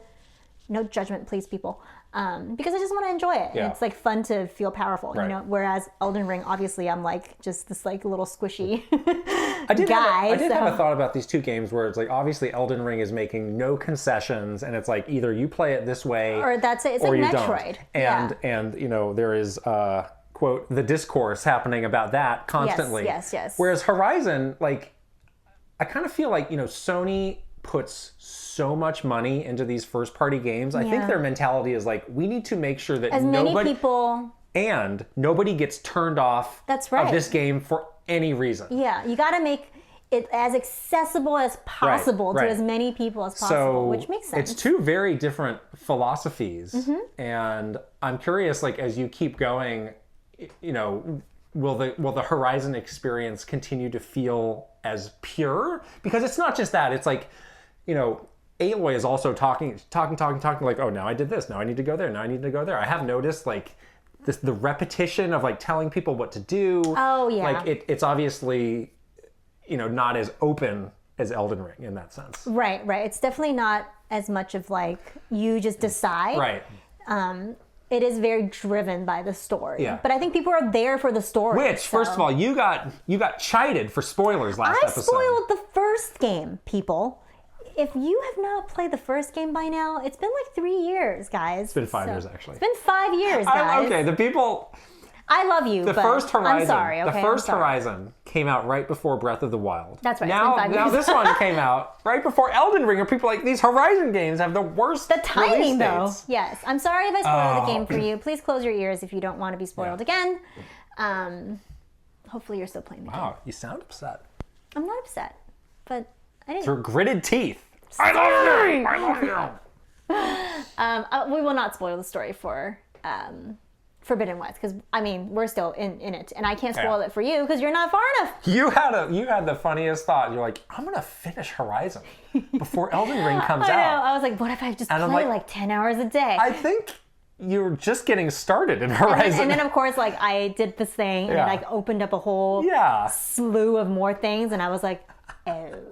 I'm not even close. That is hilarious. No, I wanted to tell you about the fun thing that I did in Horizon, which is I did one of those tall neck things, which I'm like obsessed with now. That was something I wasn't expecting to have so much fun doing. It's like a little thing in the game, but basically you can like do this little like climbing puzzle and then like get on top of that big tall neck dinosaur guy, and you override it and it opens up the map. Yeah. So it's kind of like a super eagle point, like in Assassin's Creed. Yeah.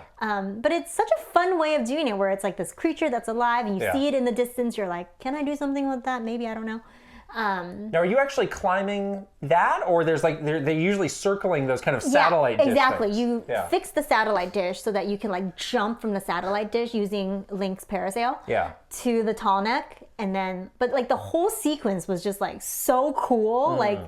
The way that you like see it in the distance, and it like kind of comes up to the satellite dish, and then you do this like crazy jump and like very cinematically like grab onto the tall neck and then climb up to his head, and I loved it. I thought it was cool. Yeah, those do look really cool. I tried the first one I went to, I got into a really rough fight and I died, and I was like, oh, I won't do that. And then there was another one where I got to the top of the satellite dish and I was like, how do I do this? And I looked it up and they're like, you can't do this now. So unsuccessessul for me. Yeah, Plain Song was the one that I did it at. So that was super fun. Spoiler. Stop it. I didn't say what happens in Plain Song. Oh my goodness. I'm going to spoil you in retaliation. For Elden Ring? I don't know. There's no spoilers. You want to bet? I don't know what's happening in that story. I don't either. I have no idea. I watched that the cinematic thing in the beginning. I was like, is this Lord of the Rings? How much time did George R.R. Martin really spend on this? Someone was like... Hopefully not a lot. Someone was like, all he did was fax the word tree, and that was it. It's like, it's probably right. Shouldn't he be writing some books right now? He needs to get to work on the real books. Get the typewriter, get going. Yeah, that was like one of the big talking points when that game was announced, and now you barely hear about it at all. I wonder if they were like, oh, he actually didn't do... I doubt that. Maybe he gave him like an outline of like 5 bullets of like, here's some stuff that might happen. This is like a run of show. He gave him like, here you go. Yeah, who knows? Yeah. The story makes no sense, but it looks good. Looks nice. Yeah. Well, you just need to watch these 930-minute lore videos to understand. Maybe what's I will, happening. actually. You That's should. kind of a fun thing to watch before Why bed. does that guy look like the Grinch? You seemed upset by that. I hated that thing. His name is Kale. I don't like it. Like the vegetable. What was that guy's shirt? Like, Kale. Kale. What is it? It was like no to kale or something like that. Okay. It's like anti-kale. I actually think it's Calais. There was a little accent on it. Calais. But I like to call it Kale. He looks like the Grinch because he's green. Like kale. I don't like it. I don't like it at all. Oh, no. The maiden is creepy, too. I'm confused about the maidens and what it means to be maidenless. I don't understand that. What happens if you're maidenless? Am I? I don't even know how do I find out if I am maidenless? But they tell you that you're maidenless in the beginning of the game. That guy is like, you have no chance. You can't find this fragment. But I thought I met a maiden. No, you have a maiden now. We all do. Oh, okay. We're not maidenless no longer. Oh, good. No mo. Are we maidenless? Okay. But I'm a maiden. Yeah. Be my own maid. I don't need no maiden. Okay. I don't know. I have no idea what's going on. All I know is I need her to level up, so stick with me. Yeah. Yeah. I do really like that first view that you get, that first vista when you come out of that dungeon. Oh, yeah. And you can see that giant horse enemy there. Yeah. And you can also see the church. It's like, I need to get there, probably. But I don't know how, but and I'm I look scared. Yeah. Yeah, and you can see the big castle. It really does a great job of communicating a lot of things and making you do the math in your head of like, what do I need to do right now? Yeah, this vast world just like opens up. I also like the way of the doors when you like push those doors open. It feels very substantial, like something a big adventure is coming. I have two provocative questions for you. One, does this game look better than Horizon? I think it's the difference between technical here we go. graphics versus the artistry, the art approach to Elden Ring. Well, the look of the game is also really different too. It has like that like gritty fantasy, like kind of like old school. Like you're flipping. What are you trying to say right now? A book kind of thing. Oh, a book. Versus like Horizon, which is imaginative of like what a world would look like in the future. But you didn't really answer the question. It's like comparing apples and oranges. All right, I think they're closer than I thought going in. I was like, Horizon is just like the technical. Like the top, the best, top of and the it's top. It's like it'll be hard to top this. I think Elden Ring looks pretty spectacular. It looks really great, and it runs great, and it's got a lot going for it. But like the look of it is so different, you can't really compare it. Is what I'm saying. All right, my next provocative question is: so we talked about how going open world really made this game work for us. Mm-hmm. Is any game just going to be better if you make it open world?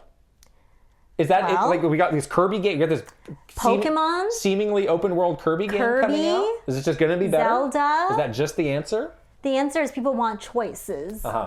It's not about the open world. It's about giving the player some sort of like choice. That's not like follow this linear path. Yeah. So I think that's what it is. Okay. Like sure, you can follow this path if you want to, but if there's no other option and they can't get through it, then like that's pretty tough, Okay. I'm going to cop out myself and say I don't know. But I'm curious to see more of these examples. This Kirby game, I'm so curious about this Kirby game. That's the game that we really need in March. I guess I'm going to drop Elden Ring to Maybe play you'll Kirby. finish it by then. That'll be just like the tonal whiplash from Elden Ring to Kirby. It's like, wow. From Kale to Kirby. That's the progression we need. Kale for Smash? Imagine if Kirby like ate kale and then became Kale Kirby. Mouthful mode, Kale. That's disgusting. Mouthful of kale? Yeah. Okay, we're really on a tangent. There was one other game that we played, briefly we admit. Yes. But, yes. We got a beautiful code from the developers of this game, so thank you so much. We did try the game out. It was called 100 Days. Yes. It was about winemaking. Now, this is a game that we had actually had on our radar. We had on our radar since the indie showcase, and I was like, you just went to wine country. I was in wine country. So clearly, I was like, I gotta play this. I gotta play this. In California, so yes, we drink wine and it's fun.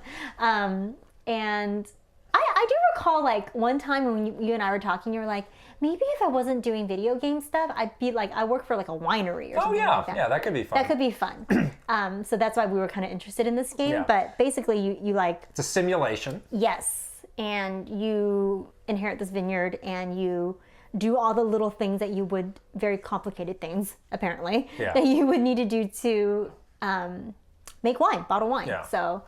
It's very detailed. I think you need to have some knowledge of that process going in. Yeah. Like even I knew a little bit, and I was like, "Oh, I'm way over my head." Fermentation. Because it was like, "Oh, well, how much would you like to press? You can press more and get more wine, and get a lower quality wine, or you can press less and get a higher." 2%, 3%. I don't know. The acidity level. I did like being able to choose your bottle and label. I did. What was your label?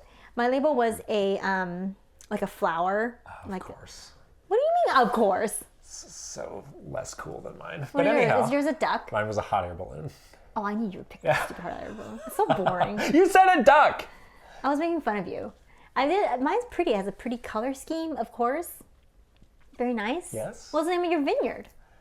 Keto-san.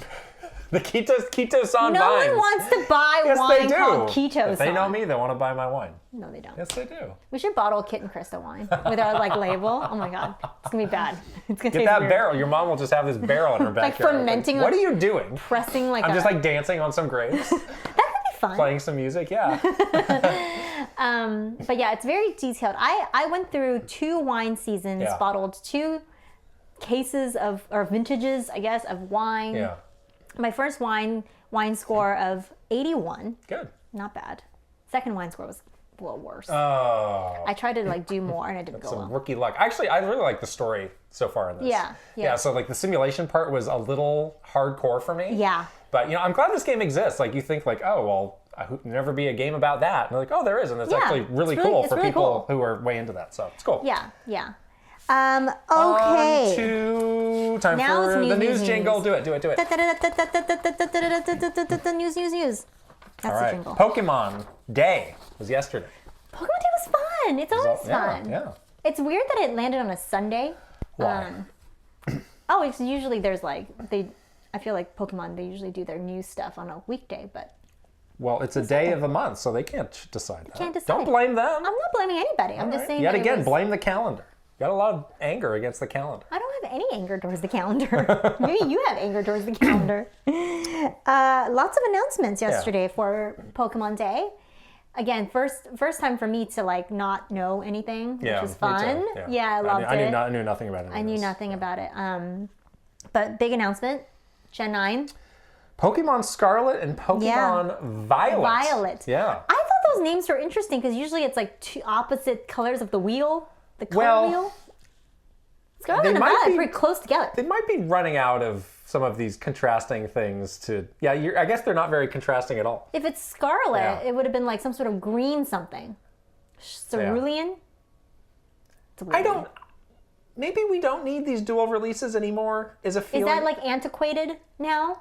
I know there's a lot of people who like them and who get both, though. Yeah, because then you have a different... I'm assuming that you would get a different legendary. I'm not one of those, though. I would be fine with a single release. I would just... I mean, I'm also like you. I don't care for the two. Like, I'd just be fine with one. But like, but if there are two, like, obviously you and I have to play different ones. Yeah. So you can trade the things. Yeah. But, I did like the, we have the logo later on. I did like the Pokemon Violet logo. I think it's cool. I like the Scarlet logo Well, perfect. better. Our choice is made. Oh, perfect. Okay, good. I'm glad. Oh, see, the Scarlet one's like very girly. That's why. So with the, with this Pokemon Day stuff, there's been a little bit of a formula of what you get when they make these big announcements. It's like, you get the name, you get to see the new starters. You get a tiny glimpse of some footage. Sort of environmental footage. Yeah. So what did you think of this? I thought it looked great, actually. I was pretty excited that it felt like they were taking the open world element of Arceus and hopefully putting it into this, proper next gen Pokemon game. Yeah. I hope that's the case. You don't really know from this like flyover that they did, but that kind of seems like it. Well, that's why I pulled some of the language direct from them, because that's where you actually can kind of read into it. Open world. Allowing you to explore freely, quote unquote, in a richly expressed open world. There's also this part that I thought was interesting. Towns blend seamlessly into the wilderness with no borders. What does that mean? There's no loading screen in between? Yeah, I think how when you play like old Pokemon games, you have to go through those tunnels, and it's like now you're in this area, or like now you're on this route. Yeah. I think that they took that out, which is great. Okay. The thing that I was getting a little bit tired of, me personally, was just the formula of the rival and the gym leaders and like. Well, we don't know if that. I hope it doesn't. We don't know how this game is going to play, really. I really hope that they've moved away from that, because Sword and Shield, that's where I was like, oh, not this again. We had differing opinions on Sword and Shield. I really like Sword and Shield. I know you did. And I really like the DLC where they were experimenting with more of a proper open world. Yeah, the DLC I thought was better. I was like kind of better. I was just a little sleepy during it. Like you should have taken some naps and then kept playing. I would fall asleep every time I booted up that game. Oh gosh, it was like kind of boring. I don't know. But I think when we talked about Arceus, I think that's what we liked. Is like this is such a stark shift in the formula. Yes, and I do wonder like what is this game, gameplay wise, gonna be? Exactly. So I just hope that they continue to be brave. Game Freak, be brave. Chart the Uncharted and like go for it. Okay. That's what I want. I have one other thing to say. So this is coming out end of this year. It's going to be November. Whatever. We're going to have 3 big Pokemon games in the span of a year. Okay, Insomniac wannabes. I think that is. I think, why do we need so many in this tight window of time? I've been thinking about this. Yeah. It's like every other, and obviously Pokemon is handled differently than other Nintendo games. Yes. But you don't have annualized Nintendo games like you have Pokemon games, yeah. And it's like, why? The Pokemon company really is on this like cadence, right? Though. But why? And we have so many examples of these series like risking burnout or risking like not having, a fresh creative spark. Like, why do these games need to be so packed in? I just feel like, again, this is my speculation, but my guess is like the trade-off for risk of burnout is risk of people losing, like risk of it losing relevancy because there hasn't been a new entry into the series for, everyone's kind of used to this rhythm at this point. So if you miss a year or miss a particular time, like do you risk people just like kind of forgetting about it and then having to spark that audience again? Yeah. See, I would say I would zag on that and say if there's ever a franchise that could sustain itself, it's Pokemon, because there's the TV show, there's all these other games, there's the card games, there's all this other stuff happening. So I feel like people would still be immersed in Pokemon. Yeah. I'm only saying this because I just hope it doesn't happen where it's like this has stagnated or people are tired of this because it's just the same thing every year. Mm-hmm. I mean, I skipped. BDSP. I skipped those because I can't remember. Whatever. I skipped those. I was way into Arceus, but sometimes I alternate on Pokemon games because it's just too much. Yeah. No, I agree with you. I've definitely not played. I mean, I didn't play Sword and Shield. I played Arceus. I didn't play Diamond Pearl. But it just sounds like they're like in this groove where they've experimented. They've like done this open world thing. Yeah. Like they're again using these like stepping stones to like really create. And I think that's a good direction. Yeah, this new direction, right? And so I just have a lot of hopes and dreams. All right. Pinned onto Scarlet and Violet. I think everybody does. I think after seeing that direct, everybody seems excited, and there's a lot of excitement over the starters and this new sort of format for these games. So I hope that they are able to pay that off. So. Starters though. Oh my gosh. Now, do you have you have to lock into a starter immediately. Those are the rules. Those are the rules of Pokemon. And you dare not break them. Cannot break. No, I'm locked in. I know, you're going to be. Who do you think I'm locked in on? You're definitely going with Quaxley. No, I'm not. Really? I'm going Fuecoco. You're going Fire Starter? Yeah. I'm too. You're really? I always go Fire Starter. What is attracting you to Fuecoco? Look at his little mouth. He's got the Splatoon teeth, the Inkling teeth. He's so cute. It's derpy, which I like. So I thought it was a hippo, but then I'm reading this now. You were told. I was told by many. Yeah, that it's a crocodile. Yeah. So okay, that's fine. What is the final form? Because sometimes they look creepy. So that's what I'm going to say. They look creepy at the end. There's a lot of emphasis on these starting forms, but I think, especially in Sword and Shield, I thought the final forms for all three look kind of bad. Yes. So, and we'll never find out until these games come out. They'll never reveal that. They're cute now, but they could look creepy later. Well, just imagine like a giant fire crocodile. That has a lot of potential. That could be cool though, right? This Quaxley, I'm very concerned about these evolutions. The Elvis hair duck is what I call him. And then Sprigatito, I think, just looks like some EV evolution reject. I think I don't like this one. Oh, ouch! I'm not a fan. I think he's cute, but it's just a cat. Just a cat. Are you going to say that to your IRL cat when you go back home? I think you're cute, but you're just a cat. You're not Pokemon. You're just a cat. All right. Now, the other thing I threw in here. This is, I can't remember them doing this before. This is an outfit that you get per version. So I guess you're getting all of these. They look the same. I don't love these outfits. And I don't love the look of these characters. They look a little, from the artwork to the game, they just look a little like dead-eyed doll face, like anime, like an anime doll. I always feel like they look too young. Well, they're kids. Okay. Yeah, but it's leaning further in a different direction than you typically get out of Pokemon characters. Yeah. And it just felt a little more generic and not, as like, energetic as you get from a typical game. Yeah. A little like a template of an anime character. Yeah, there wasn't really as much standing out to it to me. I was saying like, oh, this looks like that crazy game, Dokev, I don't know which one it is. Oh, yeah, I saw that. It looks very similar. That game, by the way. I thought the character models in Arceus looked pretty good. I love those. Why don't they just do that here? Yeah, that game, Dokev, people, that game's never coming out. I'm sorry to break your hearts on that. That game's never coming out. Yeah, these outfits need to go. I'm sure, like an hour in, you'll get some new clothes. These school kids, no. What's with the hats? It's like a bonnet. It's like a That's straw what it is. hat. It's like a bonnet, though. It's like your Easter bonnet. It's not great. Doesn't strike, fear and adventure or like legitimacy into the hearts of the people. All right, moving on. There will be, I'm Plenty sure, of a lot Pokemon more on that. talk. Yeah. Nintendo has made an acquisition. From a studio that they had since 1983? SRD.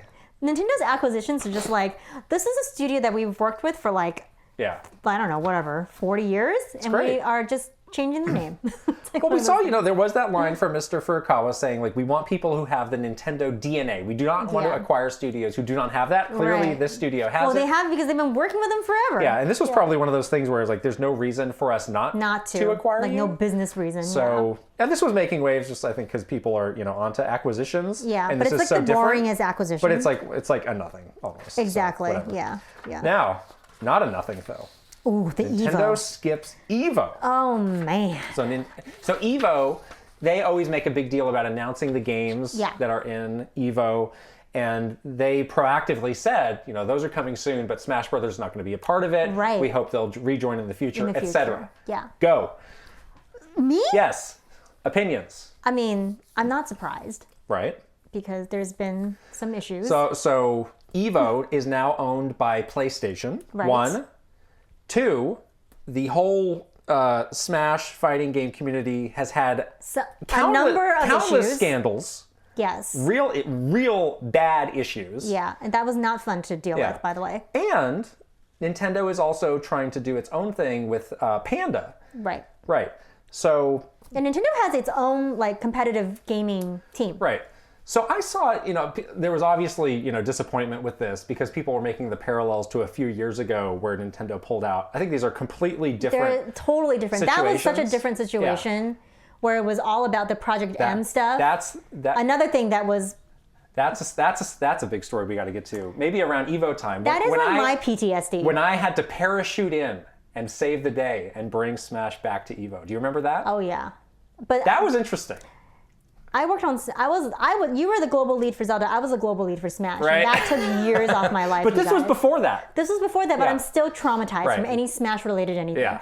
I worked on that. That EVO was bad. Okay. Anyways, but these are different EVOs. Later. Anyway, I support Nintendo for doing this. I think this is completely within their right. I think what Nintendo envisions for a competitive, league or whatever organization around Super Smash Brothers is fundamentally different from what exists now. Exactly. It's not EVO, it's not any of these other things. Yeah. And I just think they have not had a chance to fully execute that. Right. And it's really hard to do that, Right. So, they were working on it, they hit the pandemic. Yeah. That completely rocked this. They started playing whack-a-mole with all these tournaments that they had to do the cease and desist with. Yeah, that was bad. That was bad, and the fans did not like that. That is, yeah. And then, but there was a lot of attempts on trying to build up this community from Nintendo, which was all of the E3 tournaments that we did. Right. That Nintendo did. It's been a lot of start and stop, though. It's such a lot, yeah. That's really unfortunate, I want to see what this is once it actually gets going, once it has some cohesion. Mm-hmm. I think we owe that benefit of the doubt to that because we have not seen it yet. Yeah, exactly. I think there's been so many attempts and there are so many unforeseen circumstances that have just really throttled the advancement of this, which is unfortunate. And for Nintendo to say, we're not doing it for, and they'll never say a reason, but there's a lot of factors that went into it. Yeah. I think it's completely understandable. I think so too. And it just, I feel we went to an EVO. We did. Yeah. I went to 2 EVOs. Oh. One without you. Oh, that was fun. You ditched me again. It was really. I enjoyed it. It was an interesting learning experience. But I definitely feel like the philosophy of EVO does not jive with Nintendo's philosophy at all. Right. So they are. They're absolutely. And again, I do not consider myself part of this fighting game community. Yeah. I think not cool enough to join. I think Smash Brothers is a party game, so that's just my perspective. Exactly. But I respect the people that are in it. I think that they have these really amazing talents and they're able to make a livelihood from doing what they love, and I think that's great. So, but I just feel like it's a tough world to be in for that. But that's definitely a story. That's a story, good story time topic. My private meeting with the Cannon brothers to save the day on EVO. Yeah. Oh my god. Tease that one. All right, last thing here. There was no article with this, but I saw some people who were reviewing Elden Ring. Kind of grousing a little bit about the embargo of like, oh, we didn't have a lot of time with this, or there were a lot of restrictions. Oh, that and, again. You and I have worked on countless embargoes ourselves. Oh my gosh, the embargoes. So I just wanted to say, like, a lot of times, for the people who are, working in public relations or trying to facilitate these things, they have no say. There are things that are out of their control. Yeah, this is something that's largely driven by the developers themselves. Right. They have really, they have their own reasons for doing these things. If a big time developer, like in this case, like, Miyazaki or whoever at From is going to say, like, it needs to happen at this time, I don't care if these people don't have enough time and they can't talk about these things. That's just what it's going to be. That's what it's going to be. There's no talking them out of it at all. It's very valuable to share the feedback so they understand maybe you made a bad decision. Yeah. And maybe you should let the people who are experts in this continue to make those decisions. We've certainly had those conversations before with people, but does it make a big difference? Yeah. Probably doesn't not. always happen. Yeah, doesn't always happen. So, maybe if people are interested, we can talk about that more. Yeah. On to our questions. And again, we're doing this. We've been doing this exclusively with our Patreon friends. Yeah, these are great. We got so many. I put more than 10 here. Hopefully, we can get through them. Yeah, I'm just so excited that our Patreon family continues to just be so. Well, now hold on. Engaged with us. You don't have access. You don't know what's coming through here. I'm picking these. Jeez. That's my line to say. Way to be an elitist with a Patreon. Jeez. The patrons like me. Join the club. Yeah. The patrons have no access to you at all. Oh no, I want access. Access, give it to me. It's just a few dollars away. $5. You can submit a question too. Oh. Yeah. I'm going to ask myself a question. But we need to jump into. We have a lot of these, so we need to get going. Questions. I was hoping to hear you talk about Nintendo Week, the show that served as a sort of precursor to Nintendo Minute. I know it was scripted in a way that Nintendo Minute was not. Did it serve as any inspiration in the building of Nintendo Minute? Did you ever meet Gary and Allison? Most importantly, why didn't Nintendo Minute feature a Dark Kit and Dark Krysta? Don't you know that we are Dark Kit and Dark Krysta all the time? This is from Jason P. Downs. Yes, thank you, Jason. Yes. Great question. We get a lot of questions about Gary and Allison and Nintendo Week. So this was something that a different team at Nintendo, it was actually our web team at the time that was producing Nintendo Week. And what they were trying to do with that was just really, they wanted programming on the Wii, and on the website. Yeah, they wanted content for those channels. Right. Those were channels that actually we were not working on. Right. We talked about last week with the origins of Nintendo Minute. We were really working across our owned social media channels. Yeah. Which was really separate from. Yeah. The Nintendo Week team. So we definitely saw it. Definitely were aware of it, but we're not intimately working with it. Yeah. And it was really for kind of a different. Well, there's some major differes. Yeah. Gary and Allison were hired to do this. They were not Nintendo employees. It was very scripted to the point that I felt it was a little awkward because it was all of the new Super Mario Brothers Wii game TM. All of the exacting the legal verbiage. Language. Yes. They were actors, you know. Gary and Allison are professional actors, and it was not something that was aimed to be sort of conversation between, two people that were just talking to you guys. It was sort of like a produced commercial, really. I think is the best way to categorize that. Did you ever meet them? I met them, yes. Yeah, I met them once. I remember we were doing something with Mr. Miyamoto when he was on. He was on that show. And we were shepherding around we met them Mr. there, Miyamoto. Yeah. And I can't remember why this show ended. I think that it was completely unrelated to Nintendo Minute starting. You know, it wasn't like, oh, they started Nintendo Minute, so we can just cancel the show now. I think the web team just moved on to different types of marketing. You know, they did do some other programming. There was on 3DS. There was that kind of snappy news show with I think Jessie was her name that they did. So I think they maybe moved on to something else. Yeah, exactly. So, and again, these were really seen as digital ads versus Nintendo Minute, which was really unscripted way for us to connect with the community. Ben E asks, what game did you pick up despite the generally negative reviews that you surprisingly loved? Ooh, good question. Now so this game didn't get negative reviews, but I had a very negative perception of it before I played, which is Pokemon Unite. Oh yeah, because you didn't play any MOBA games. I think that was a Pokemon Day announcement. We both were like, this game looks bad. I was like, this is shovelware. Yeah, there's no way we're playing this. Yeah, and then we both and then that was our favorite game. You was like your game of the year. Yeah, or something. So I'm very happy to eat crow, and I was totally missed that one. Yeah, I will say that mine is Other M. Don't come at me. Oh, please. Yeah, I marginally worked on that game. You worked on that game more than I did. I was like kind of on the sidelines, so I didn't really know exactly what was happening. I'm a huge Metroid fan, so I was like, I'll play any Metroid game.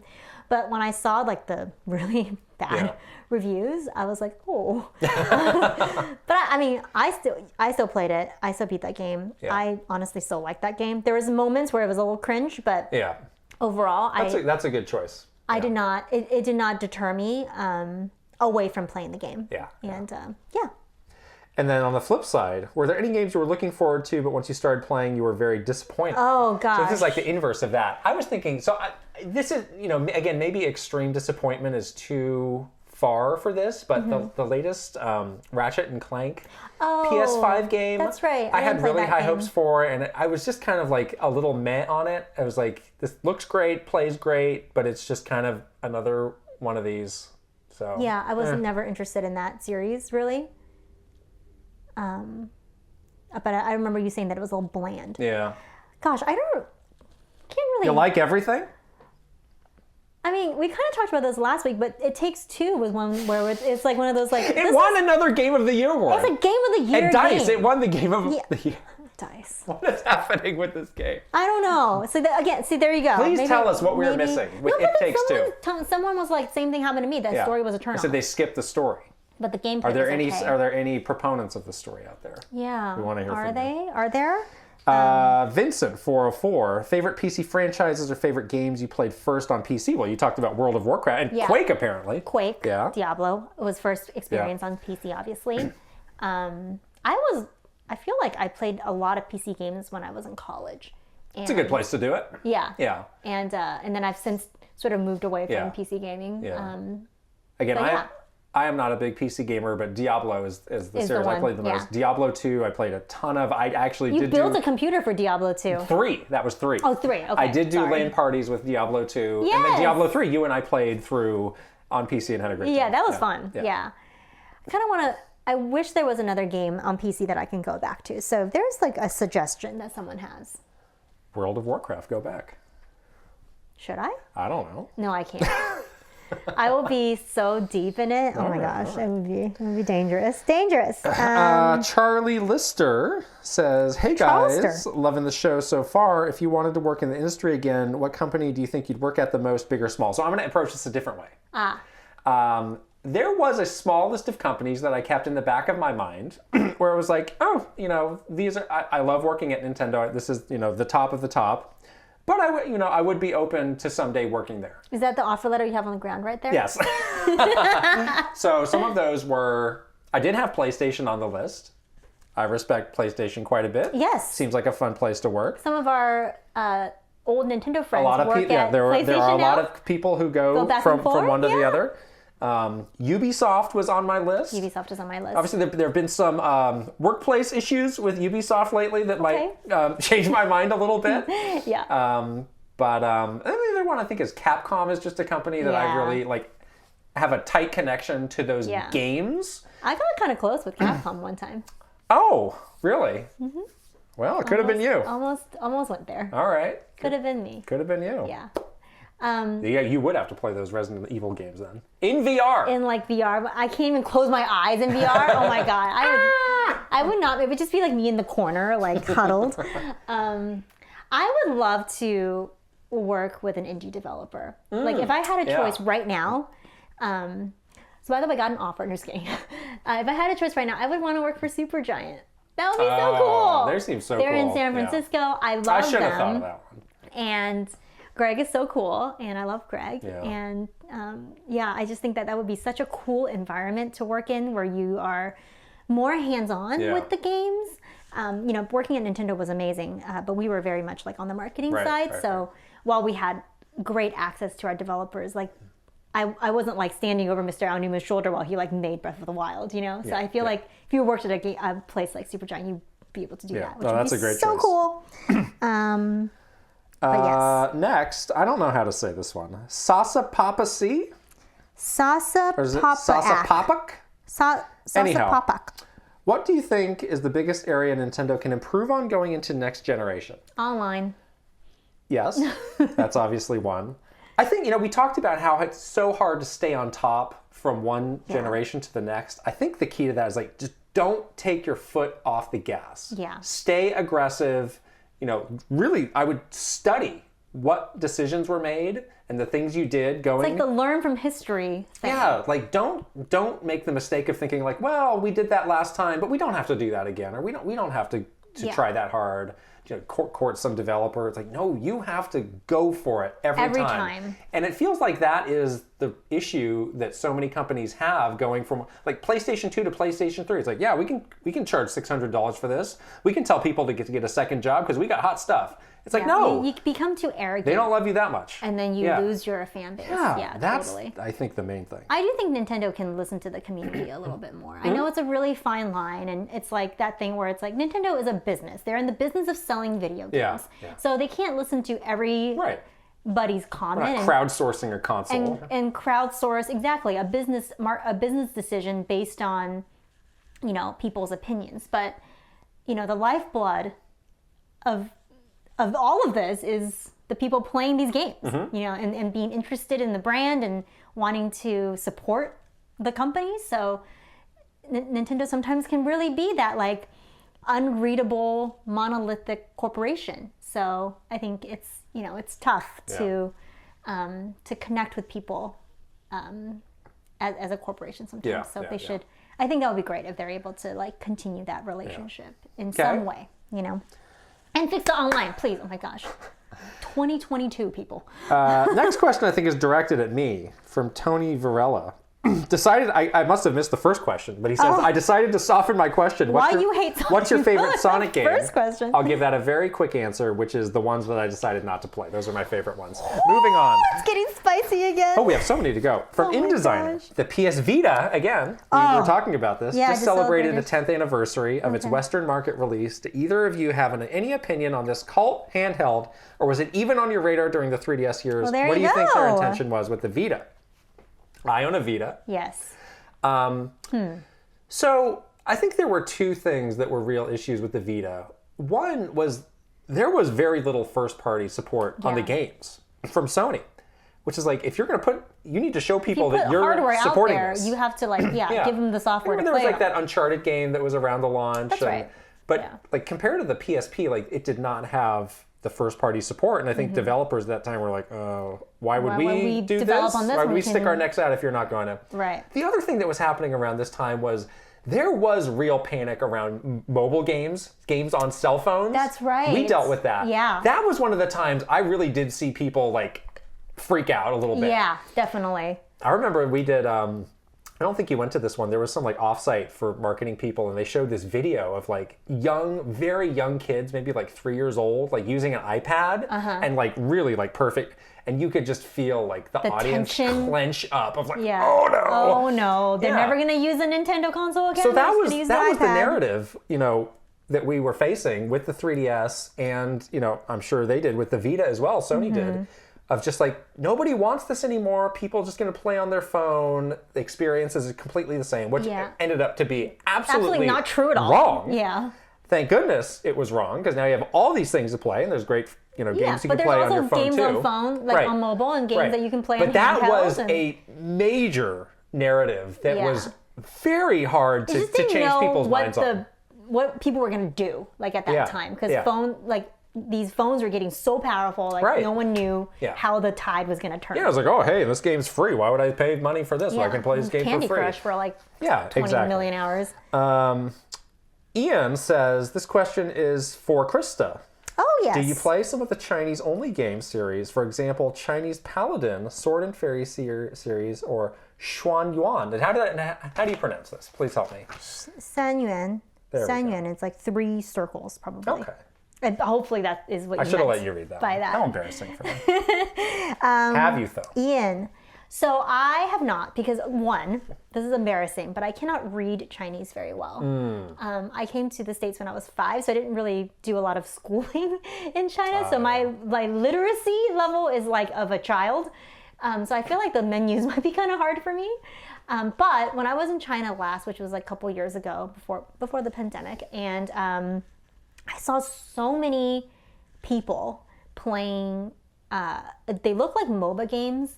On their phones. They look like kind of like, League of Legends type of games, which maybe is one of the games you're talking about. Just like was overwhelmed by how popular gaming has gotten in China. Like they had like in every restaurant there was like cell phone charging things at your table because people would just be like hanging out with their friends eating and playing these games on their phones together, which is crazy. So maybe I should check it out. I don't know. Yeah. So that's a long way of saying no. I said no in the beginning. Garrett Jeez. Hullfish asks, since you'd already been making Nintendo Minute for a while at this point, did Nintendo approach you for any input when they started making Nintendo Directs? Big fat no. No, and in fact, like again, I ended up working on Nintendo Direct. That's another story to tell in detail later when I was working on Nintendo Directs. I didn't even know what it was.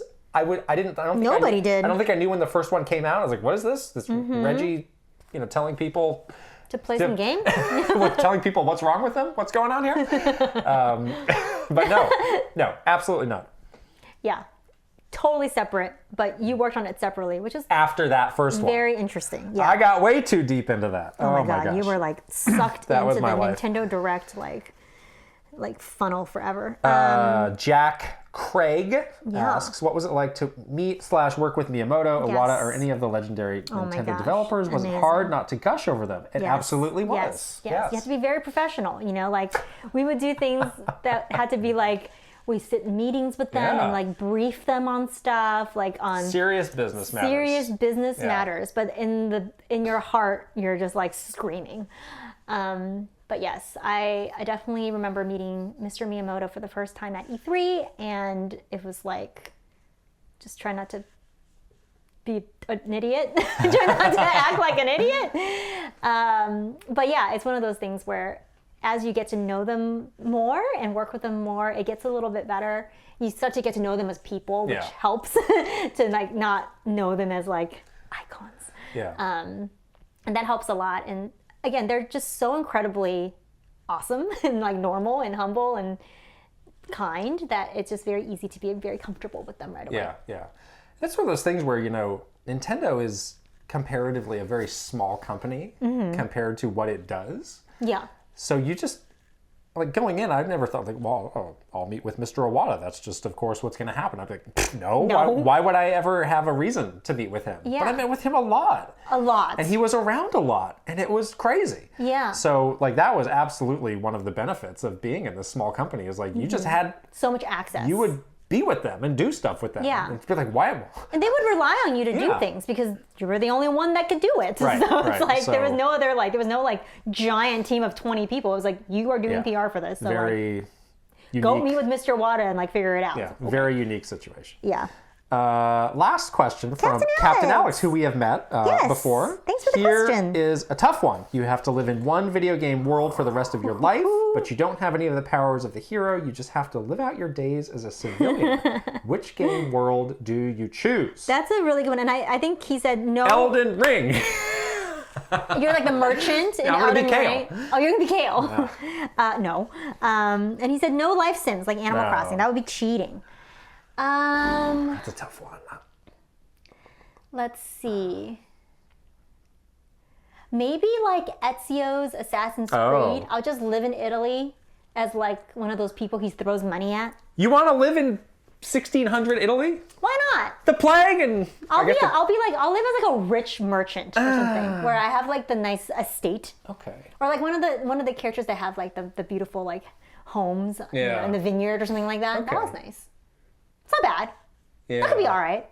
I'm thinking something like a Dragon Quest maybe, where I just have a very like simple life where I'm like programmed to go and turn two different ways as I like farm a crop or something. You're just like a little guy in like the village. Yeah, and I might have like one thing to say if you talk to me. Like, weather sure is nice, isn't it? That sounds nice, right? It's not bad. Nothing will happen to you. Yeah. Yeah, I have the danger of being like taken down by like a Borgia or something like that. Yeah. The Medicis. The Medicis they're gonna get you. Maybe I am the Medici. Oh, the Borgia Towers. Oh. Borgia, they're gonna get me. Good question. And that is the end of the questions. End of the questions. We got through all of them. Thank you for your questions. Please keep sending your questions. Again, we will answer the Patreon questions. Whoa. How many times can I say questions? Coins. Yeah, that is the end of the show. Amazing. We did it. How fun to recount the Switch anniversary, or the Switch launch on its anniversary, and talk about all the cool stuff. Take a moment to reflect on that today. Yes, there's a lot. It'd be very fun. I'm sure that you all have your personal good memories about that as well. All right, time for the boring stuff. Don't forget to follow us on Patreon. Boring? Well, like the things that we have to say every week. Not boring, all right. I guess. We need like a Kit offended count to pop up. I think we might be in the double digits break today. It's like like shorts. Follow us on Patreon, please. Join the family. We would love to have you. Thank you so much if you have already joined. We absolutely appreciate and need your support. So thank you so much. Follow us on social. We are Kit and Krysta on Instagram, Twitter, and TikTok. Yes. Hopefully you're following us on TikTok because we're doing some fun stuff there. Weird stuff there. We're getting weird. We're getting weird on TikTok. So go there for random stuff. Don't forget to subscribe to our YouTube channel, which is hopefully where you're watching this video right now. Give this video a thumbs up, hit that notification bell, leave us a comment. Tell us what you think. As usual, your comments are very helpful, by the way. We are going to be... As usual, we read them all. We read them all. We're going to be taking a lot of suggestions that you've already made in your comments into this week's show. So hopefully it keeps getting better for you guys. And yeah, thank you so much for all of your great suggestions. Keep them coming. We'd love to hear it. And that's it. We did it. We did it. I almost said Nintendo Minutes Never a Minute. But I knew it! I'm not going to say it. All right. We'll see you next week. Bye.